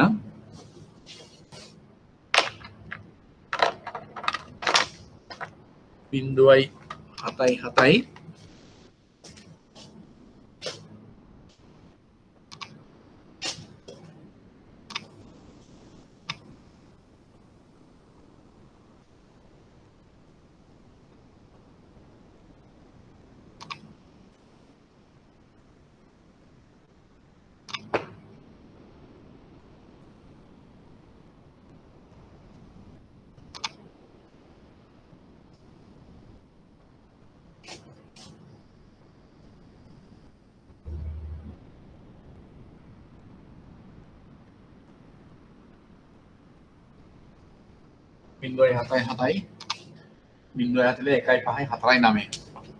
නම් එක තියාගන්න නැත්නම් ගැටලු තියෙනවා ඔයගලන්ට ඕනනම් ඕවර් ද ෆෝන් කතා කරන්නත් පුළුවන් එහෙම නැත්නම් SMS එකක් දාන්න මොන හරි ක්ලියර් කරගන්න ඕන නම් මම පැහැදිලි කරන්නම් හරි ඊළඟට අපි බලමු තව පාඩමක් තියෙනවා අපි මම එබලා තියෙන ඔයගලන්ට අපි ඒකට යමු අපිට තව විනාඩි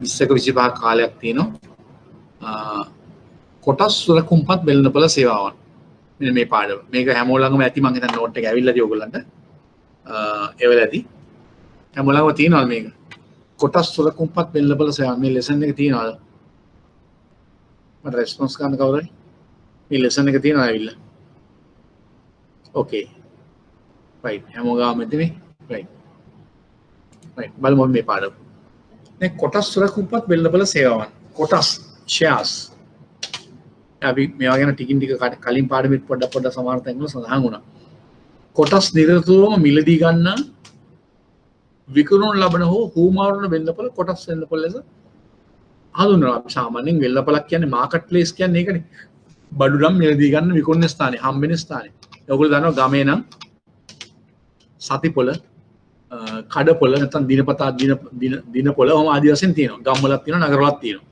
මාකට් සුපර් මාකට් තියෙනවා එහෙම ඒ වගේ මේ කොටස් වෙළඳපොළ කියන්නේ කොටස් නිරතුරුවම මිලදී ගන්න විකුණනු ලබන හෝ හුවමාරුන වෙළඳපොළ කොටස් වෙළඳපොළ ලෙස හඳුන්වනු ලැබේ. ඒතර ඒක තමයි සාමාන්‍ය සරල ඩෙෆිනිෂන් එක කොටස් වෙළඳපොළකට තියෙන. හුවමාරුන ස්ථානේ විකුණන ගන්න හුවමාරුන ස්ථානේ. ලංකාවේ නම් කොළඹ කොටස් හුමාරු මම කියර හුමාරු එක්ස්චේන්ජ් ගැන කලින් පාඩමේ කිව්වේ කොළඹ කොටස් හුමාරු කියලා ස්ථානයක් තියෙනවා. කොළඹ කොටස් වෙල්ලපොළ. බලමු. ඊළඟට තියෙනවා සොරකුම්පත්තා විනිමය කමිෂන් සභාව. මේක වෙන්නේ උපමාතෘකාවක් මේ පාඩමේම වань. මේකට අපි කියන්නේ සොරකුම්පත්තා විනිමය කමිෂන් සභාව. අපි ඉංග්‍රීසියෙන් කියනවා Securities and Exchange Commission. SEC. මේකට ඉංග්‍රීසියෙන් කියන්නේ SEC. Securities and Exchange Commission. ඉංග්‍රීසියෙන් කියන්නේ Securities and Exchange Commission. මම බෝඩ් එකේ ලියන්නකො SEC.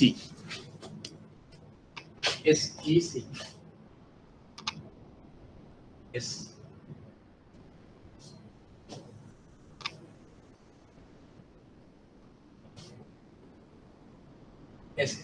SEC. Securities and Exchange Commission. සුරකුම්පත්තා විනිමය කමිෂන් සභාව. ඒ පාඩම තමයි අපි දැන් කතා කරන්නේ. ඒ වගේම කොළඹ කොටස් හුමාරු කිව්වම CSE.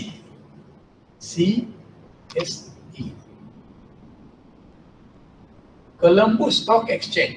පැහැදිලිද ඒක පේනවද? පේනවද බෝඩ් එකේ පේනවද? SEC කියන්නේ Securities and Exchange Commission. I Colombo Stock Exchange. CSE. SEC CSE. ඒ දෙකම පැහැදිලි නේද ඔයගොල්ලන්ට? බෝඩ් එකේ ලියුවා පැහැදිලිද? මට කියන්න ඕන මම දැන් පාඩමට යමු. දැන් මේ ලියලා තියෙන්නේ සුරකුම්පත්තා විනිමය commission සභාවම Securities and Exchange Commission.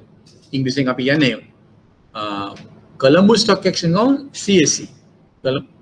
Colombo Stock Exchange. මේ දෙක ඇත්තටම එක ආයතනයක් නෙවෙයි ආයතන දෙකක්. හරිද? මට කියන්න ඕනේ ඒක ආයතන දෙකක්. අපි දැන් බලමු ඉස්සෙල්ලා සුරකුම්පත්තා විනිමය කමිෂන් සභාව. ඒ කියන්නේ SEC Securities and Exchange මෙතනින් ලියා ගන්න ඕගොල්ලෝ ඉස්සරහින් SEC Securities and Exchange Commission. දැන් මේකෙන් මොකද්ද කියන්නේ? සුරකුම්පත්තා විනිමය කමිෂන් සභාව කියලා කියන්නේ ඇත්තටම regulatory body එක. කොටස් වෙළඳපොළ සම්බන්ධ නියාමන ආයතනය. regulatory body එක.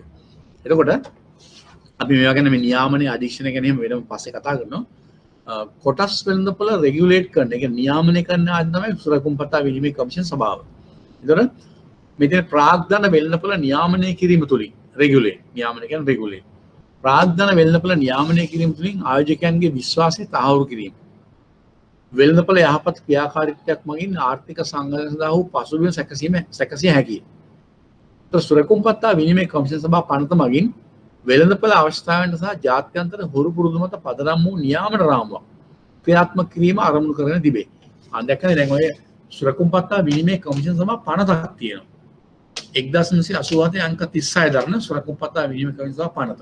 2003 සහ 2009 ඊට සංශෝධන කීපයකට ගෙනලා තියෙනවා. ඔය පනතෙන් බලාපොරොත්තු වෙන්නේ ඔකේ තියෙන මේ පනතේ අරමුණුත් ඔකේ පැරග්‍රාෆ් එක ඇතුලේ තියෙනවා.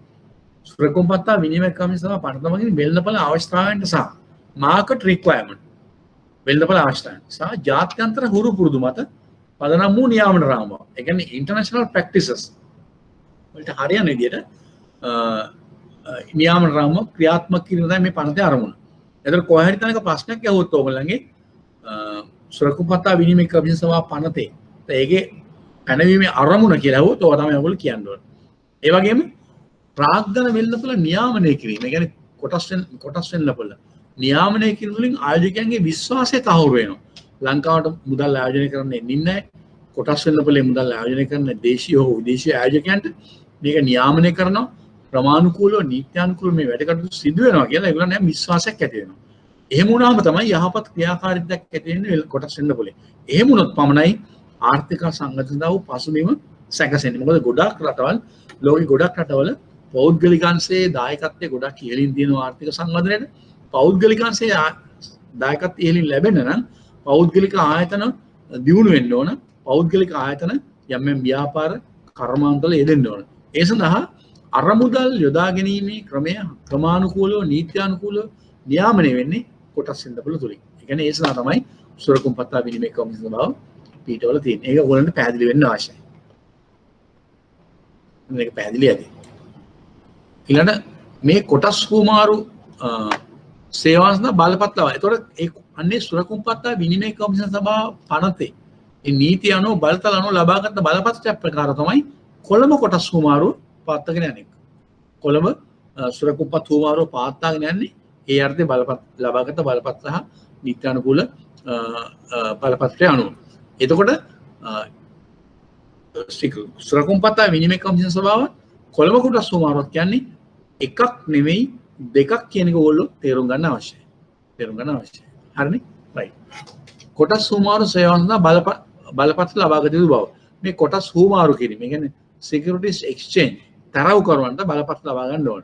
මෙන්න ඒකට තියෙන කාරණා. කොටස් හුවමාරුවක් පවත්වාගෙන යනව පැවැත්වීම අදහස් කරන ලබන ආයතනයක් විසින් සුරකුම්පත් විනිමය කමිෂන් සභාවගෙන් එසනා නිසි බලපත්‍රයක් ආයෝජන කර ලබාගත යුතු වෙනවා. එදා නියම කරනු ලබන ගාස්තුවක් ගෙවන්න ඕන. ගාස්තුවක් ගෙවලා බලපත්‍රයක් අවසරයක් ගන්න අවශ්‍යයි. ඒකට මෙන්න මේ සුදුසුකම් සම්පූර්ණ කරලා තියෙන්න ඕන. මොනවද? සීමා සහායක පොදු සමාගමක් වෙන්න ඕන. ඒ කියන්නේ 2007 අංක 7 දරන සමාගම් පද්ධතියේ පොදු සමාගම පබ්ලික් කම්පැනි එකක් වෙන්න ඕන. පබ්ලික් කම්පැනි එකක් වෙන්න ඕන. සාංගමික ව්‍යවස්ථාවලිය මගින් සමාගමේ සමාජිකයන් අතර කිසිදු ලාභ බෙදා ගැනීමක් නොකළ යුතු බව. ඒ අනුවම කියනවා සමාගමේ සමාජිකයන් අතර ලාභ බෙදා ගැනීමක් වෙන්න බෑ. ඒගොල්ලන්ගේ මේ කොටස් හුවමාරු සඳහා තමයි මේකේ ඇත්තටම සිද්ධ වෙන්නේ. මෙම සමාගම කොටස් හුවමාරු සඳහා පමණක් සිය මෙහෙයුම් කටයුතු සීමා කළ යුතු බව. වෙන දේවල් කරන්න බෑ ඒගොල්ලන්ට. අයදුම් කරන සමාගමේ සමාජිකයන්ගෙන් අවම වශයෙන් 6 දෙනෙක්වත් කොටස් තරවු කරන කටයුතු වල යෙදිය යුතු වන අතර අවම වශයෙන් 4 දෙනෙක්වත් පසුගිය වසර 5ක් කාල සීමාවත් ඒ සම්බන්ධව නියැලී සිටිය යුතුයි. අතුරු තවත් සපුරාලිය යුතු කොන්දේසි පනවන තියෙනවා. කොටස් ඊළඟට තියෙනවා කොටස් තරවු කරුවන්. ෂෙයා බ්‍රෝකර්ස් නැත්නම් ස්ටොක් බ්‍රෝකර්ස් කියන්නේ මේගොල්ලන්ට, ෂෙයා බ්‍රෝකර්ස් කියන්නේ මේගොල්ලන්ට කොටස් තරවු කරනවා කියලා සිංහලෙන් කියන්නේ. කවුද මේ කොටස් තරවු කරනවා කියන්නේ? අපි බලමු කවුද කියලා. කිසියම් ආයෝජකයෙක් වෙනුවෙන් කිසියම් පුද්ගලයෙක් හෝ ආයතනයක් විසින් කොටස් මිලදී ගැනීමක් හෝ විකිණීමක් කරයි නම් ඒ සඳහා කිසියම් කොමිස් කුලයක් ලබා ගන්නා පුද්ගලයන් ආයතන මේ නමින් හිතාම සරලයි. කිසියම් ආයෝජකයෙක් හෝ නම් පුද්ගලයෙක් වෙනුවෙන් කොටස් මිලදී ගැනීමක් හෝ විකිණීමක් තවත් කෙනෙක් කරනවා නම් අර on behalf of the other, on behalf of the investor තව කෙනෙක් කරනවා අන්න එයාට කියනවා තරවකරුවෙක් කියලා. ඒ සඳහා දෙපැත්තෙන්ම ගන්න අයගෙන් විකුණන අයගෙන් කොමිස් මුලක් ලබා ගන්නවා මේ ආයතනයෙන්. එතකොට එයාට අපි කියනවා කොටස් තරවකරු කියලා. පැහැදිලිව කොටස් තරවකරු ක්ලියර් ඇති. පටල ගන්න එපා. අර කලින් කියපු මුදල් තරවකරු නෙමෙයි. ෆයිනෑන්ෂල් බ්‍රෝකර්, ස්ටොක් බ්‍රෝකර් දෙන්නේ.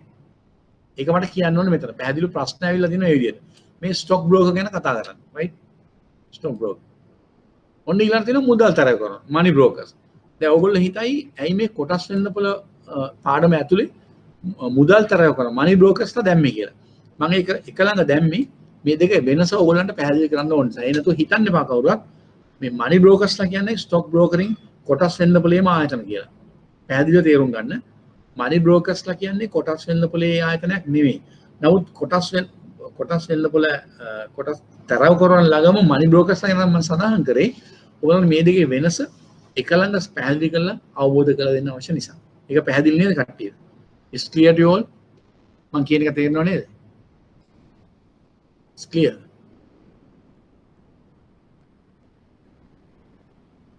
Okay right. ඒක තේරුම් ගන්න ඕන. අපි බලමු.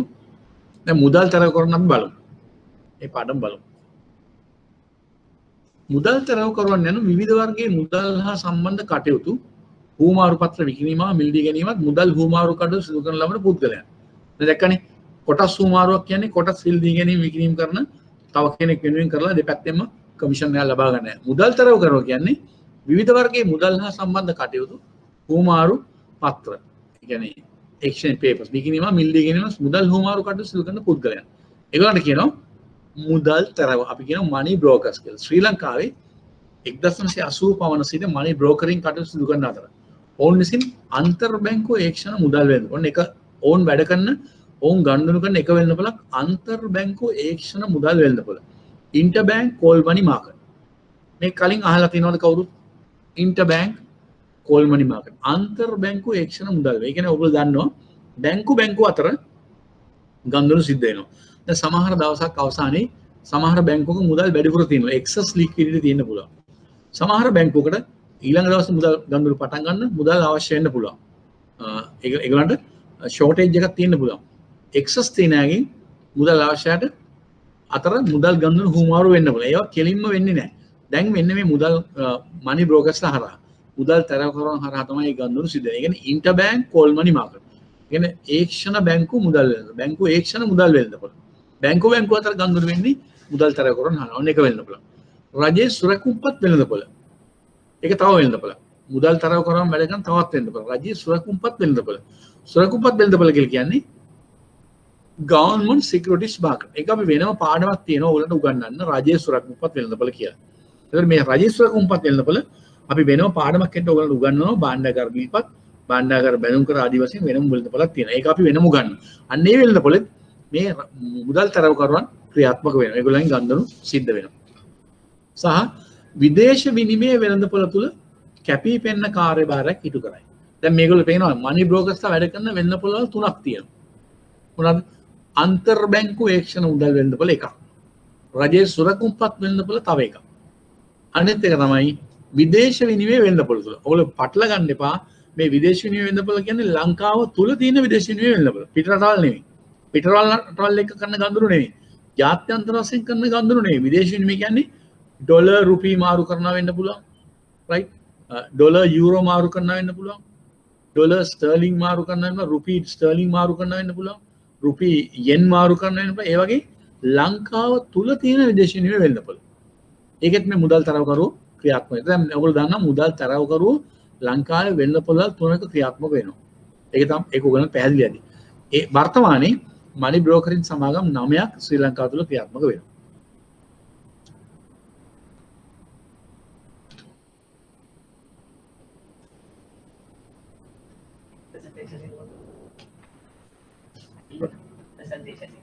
මේකද ෂෙයා කරන්න. ඔව් මේක කරන්න ඕනේ. දැන් දන්නේ නැවනේ. දැන් ෂෙයා වෙන්නේ. අයියෝ. මම මිනිමයිස් කළා.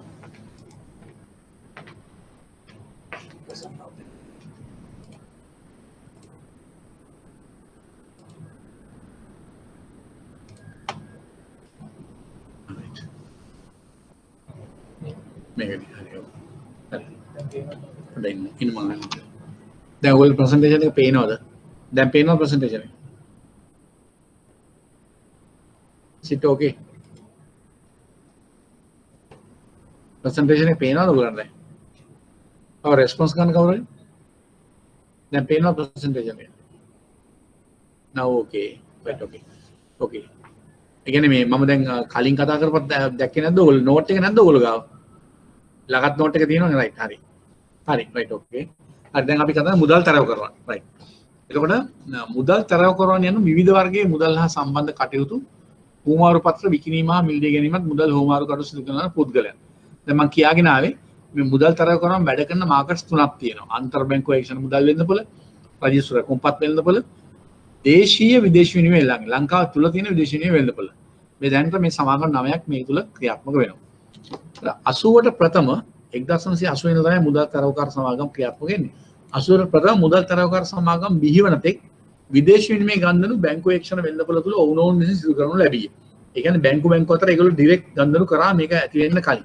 නමුත් 80 විතර මේ මුදල් තරවකාර සමාගම් ඇති වුණාට පස්සේ මේගොල්ලෝ හරවනවා වෙන්නේ. මුදල් වෙළඳපොළ තුල ආයතන ක්‍රියාකාරීත්වයත් නව ව්‍යාපාරික කටයුතු සහ වෙළඳපොළ පරිමාණ සිදු ශීඝ්‍ර වර්ධනයක් සමග වඩාත් කාර්යක්ෂම හා ක්‍රියාශීලී ආකාරයට මුදල් වෙළඳපොළ කටයුතු සිදු කිරීම කැපී පෙනෙන අවශ්‍යතාවයක් බවට පත් වෙනවා.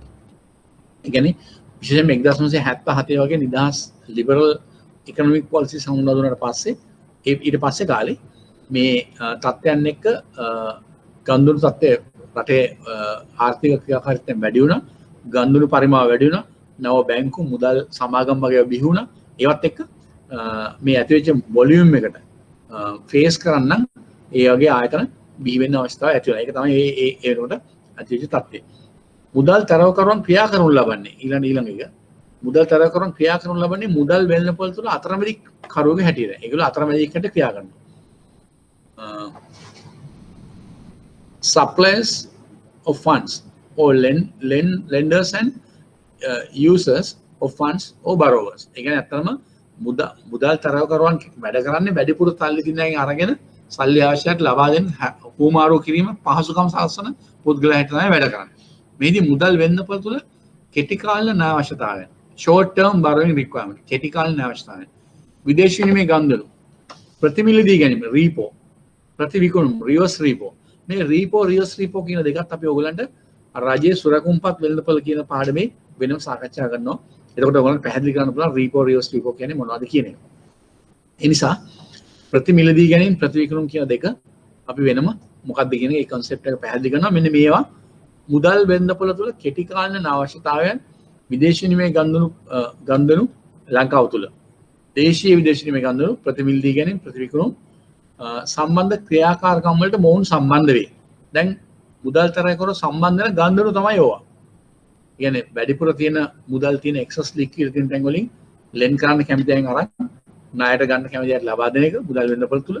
ඒ වගේම repo reverse repo transaction වල සම්බන්ධ වීම විදේශ විනිමය ගනුදෙනු වලට අවශ්‍ය කරන මුදල් ගනුදෙනු වලට අවශ්‍ය කරන සම්බන්ධතාවය ලබා දෙනවා. මේව ගනුදෙනු සිදුවන්නේ බැංකු ප්‍රාථමික අලෙවිකරුවන් වට්ටම්කරුවන් සහ රාජ්‍ය සුරකුම්පත් ගනුදෙනුකරුවන් අතර මේවා සිද්ධ වෙන්නේ ප්‍රාථමික අලෙවිකරුවන්. ඔය ප්‍රාථමික අලෙවිකරුවන් කියන්නේ රාජ්‍ය සුරකුම්පත් වෙළඳපොළේ ඉන්න අලෙවිකරුවන් විශේෂයි. ඒක ඒ අය කවුද කියන එකත් අපි මේ පාඩමේදී ඔයගලන්ට උගන්වනවා. ඒතර මෙම ගනුදෙනු සිදුවන්නේ බැංකු අතර ප්‍රාථමික අලෙවිකරුවන් වට්ටම්කරුවන් රාජ්‍ය සුරකුම්පත් ගනුදෙනුකරුවන් අතර. එතකොට ඒකට උදව් කරන එක තමයි මුදල් තරයකරුවෝ කරන්නේ. මුදල් තරයකරුවන් ඔවුන් අතර ණය ගැනීම හෝ ලබා ගැනීම සිදු නොකරන අතර මූල්‍ය වෙළඳපොළ තුළ ඉහත ආයතන අතර ගනුදෙනු සම්බන්ධීකරණය කිරීමෙන් කොමිස් මුදලක් උපයා ගනී. එතකොට මේගොල්ලෝ කරන්නේ දෙපැත්ත සම්බන්ධ කරලා කමිෂන් එකක් ගන්න. මූල්‍ය වෙළඳපොළ තුළ මොවුන්ගේ අත්දැකීම් හා කාර්යක්ෂමතාවය නිසා වඩා හොඳ සේවාවක් තමන්ගේ සේවය ලබා ගන්න ආයතනයට ලබා දීමට මොවුන්ට හැකියාව ඇත.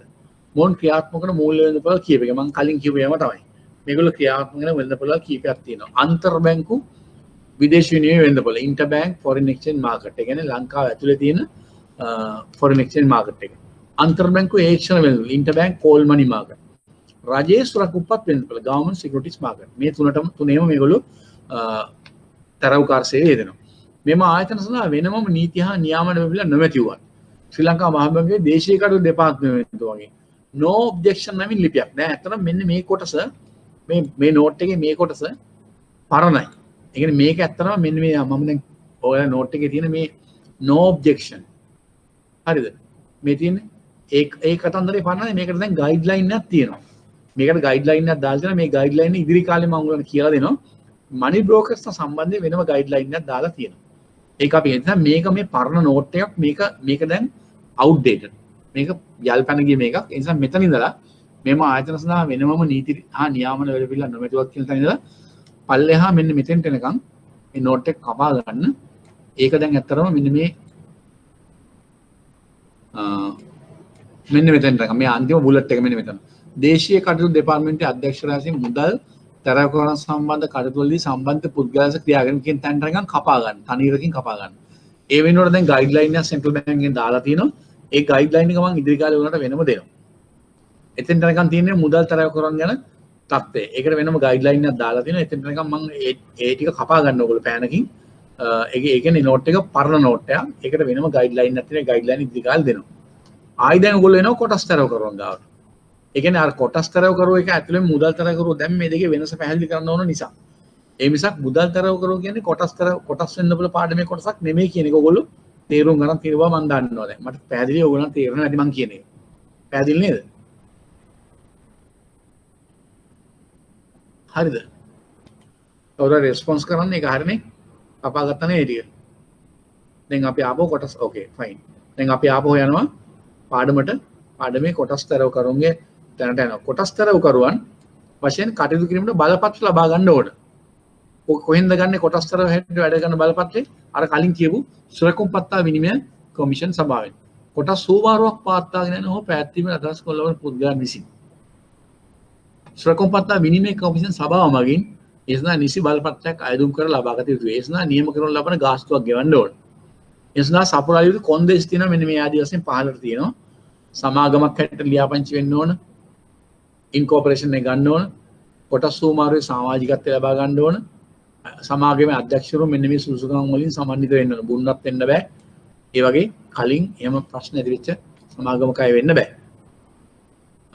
ඊළඟට සීල විධායක අධ්‍යක්ෂන් සහ සමාගමේ සේවකයන් කොටස් සුමාරෝපක ඉන්නවා විනිමය හා සුරංගපත් කොමිසම මගින් නිසි පුහුණුවක් හා සහතික කිරීමක් ලබා දෙන්න ඕන.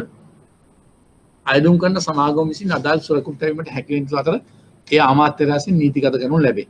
මේ ආදී සුසුකම් සම්පූර්ණ කරන්න ඕන. ඒ පුද්ගලයන් විසින් උනත් කොටස් සුමාරය දෙන පුද්ගලයන් විසින් උනත් සපුරායති කොන්දේසි මෙන්න මේ විදිහට සම්පූර්ණ කරන්න ඕන. පුරස්යෙක් වෙන්න ඕන. ශක්තිමත් පද මූල්‍ය පදනමක් තියෙන්න ඕන.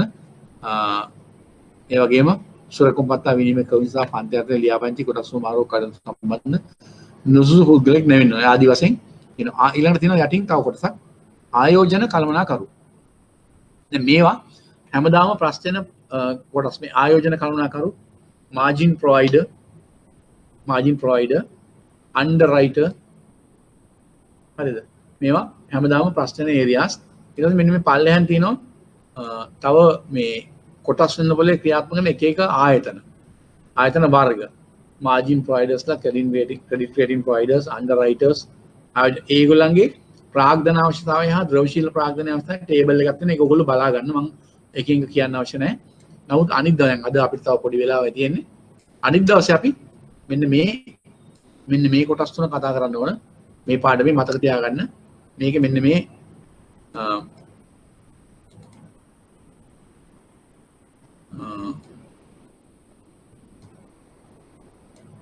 ආයෝජන කළමනාකරු margin provider underwriter කියන්නේ ප්‍රාරක්ෂක අපි කලිනුත් කතා කරා එක margin provider underwriter ඒ ටික අපි කතා කරන්න ඕන අනිත් දවසේ අපි කතා කරනවා ඒ වගේම දැන් අපි පාඩම් දෙකක් ඉවර කරා මේ තුන්වෙනි පාඩමේ මේ කොටස පොඩ්ඩක් අපිට ඉතුරුනා කොටස් තුනවල ඊට පස්සේ ලබන සතියේ ඕන පාඩම මම අද ඔෆිස් එකට දන්නලා යනවා ඔයගලන්ට එවන්න කියලා මම හිතන්නේ ඉදිරි කාලේ ඒක ලැබෙන්න සලස්සයි ඔයගලන්ට අනික් පාඩම් තව කීපයක් තියෙනවා ඉස්සරහට සාකච්ඡා කරන්න ඒවා පාඩම් එකක් හෝ දෙකක් මම අද තෝරලා දෙනවා ඒවා ඔයගලන්ට ඉදිරි කාලේ ලැබෙයි මම හිතන්නේ මේ පාඩම් කලින් ලැබිලා තියෙනව නේ ඔයගලන්ට කලින් කියවන්න ලැබෙනව නේද දැන් මේ අතේ තියෙන අපි සාකච්ඡා කරන පාඩම් කලින් ලැබුණා නේද ඕකේ ඒ වගේ දැන් තව ඉස්සරහට කතා කරන්න තියෙන තව පාඩම් කීපයක් දැන් මම අද සිලෙක්ට් කරලා දෙනවා ඒවා ඉදිරි කාලේ ඒවා අපි ලබන සතියේ මේ සුහුරු වෙලාවට පටන් ගන්න පුළුවන්. දැන් අද කතා කරපුවා සාකච්ඡාව නැවත සැරයක් කියව ගන්න.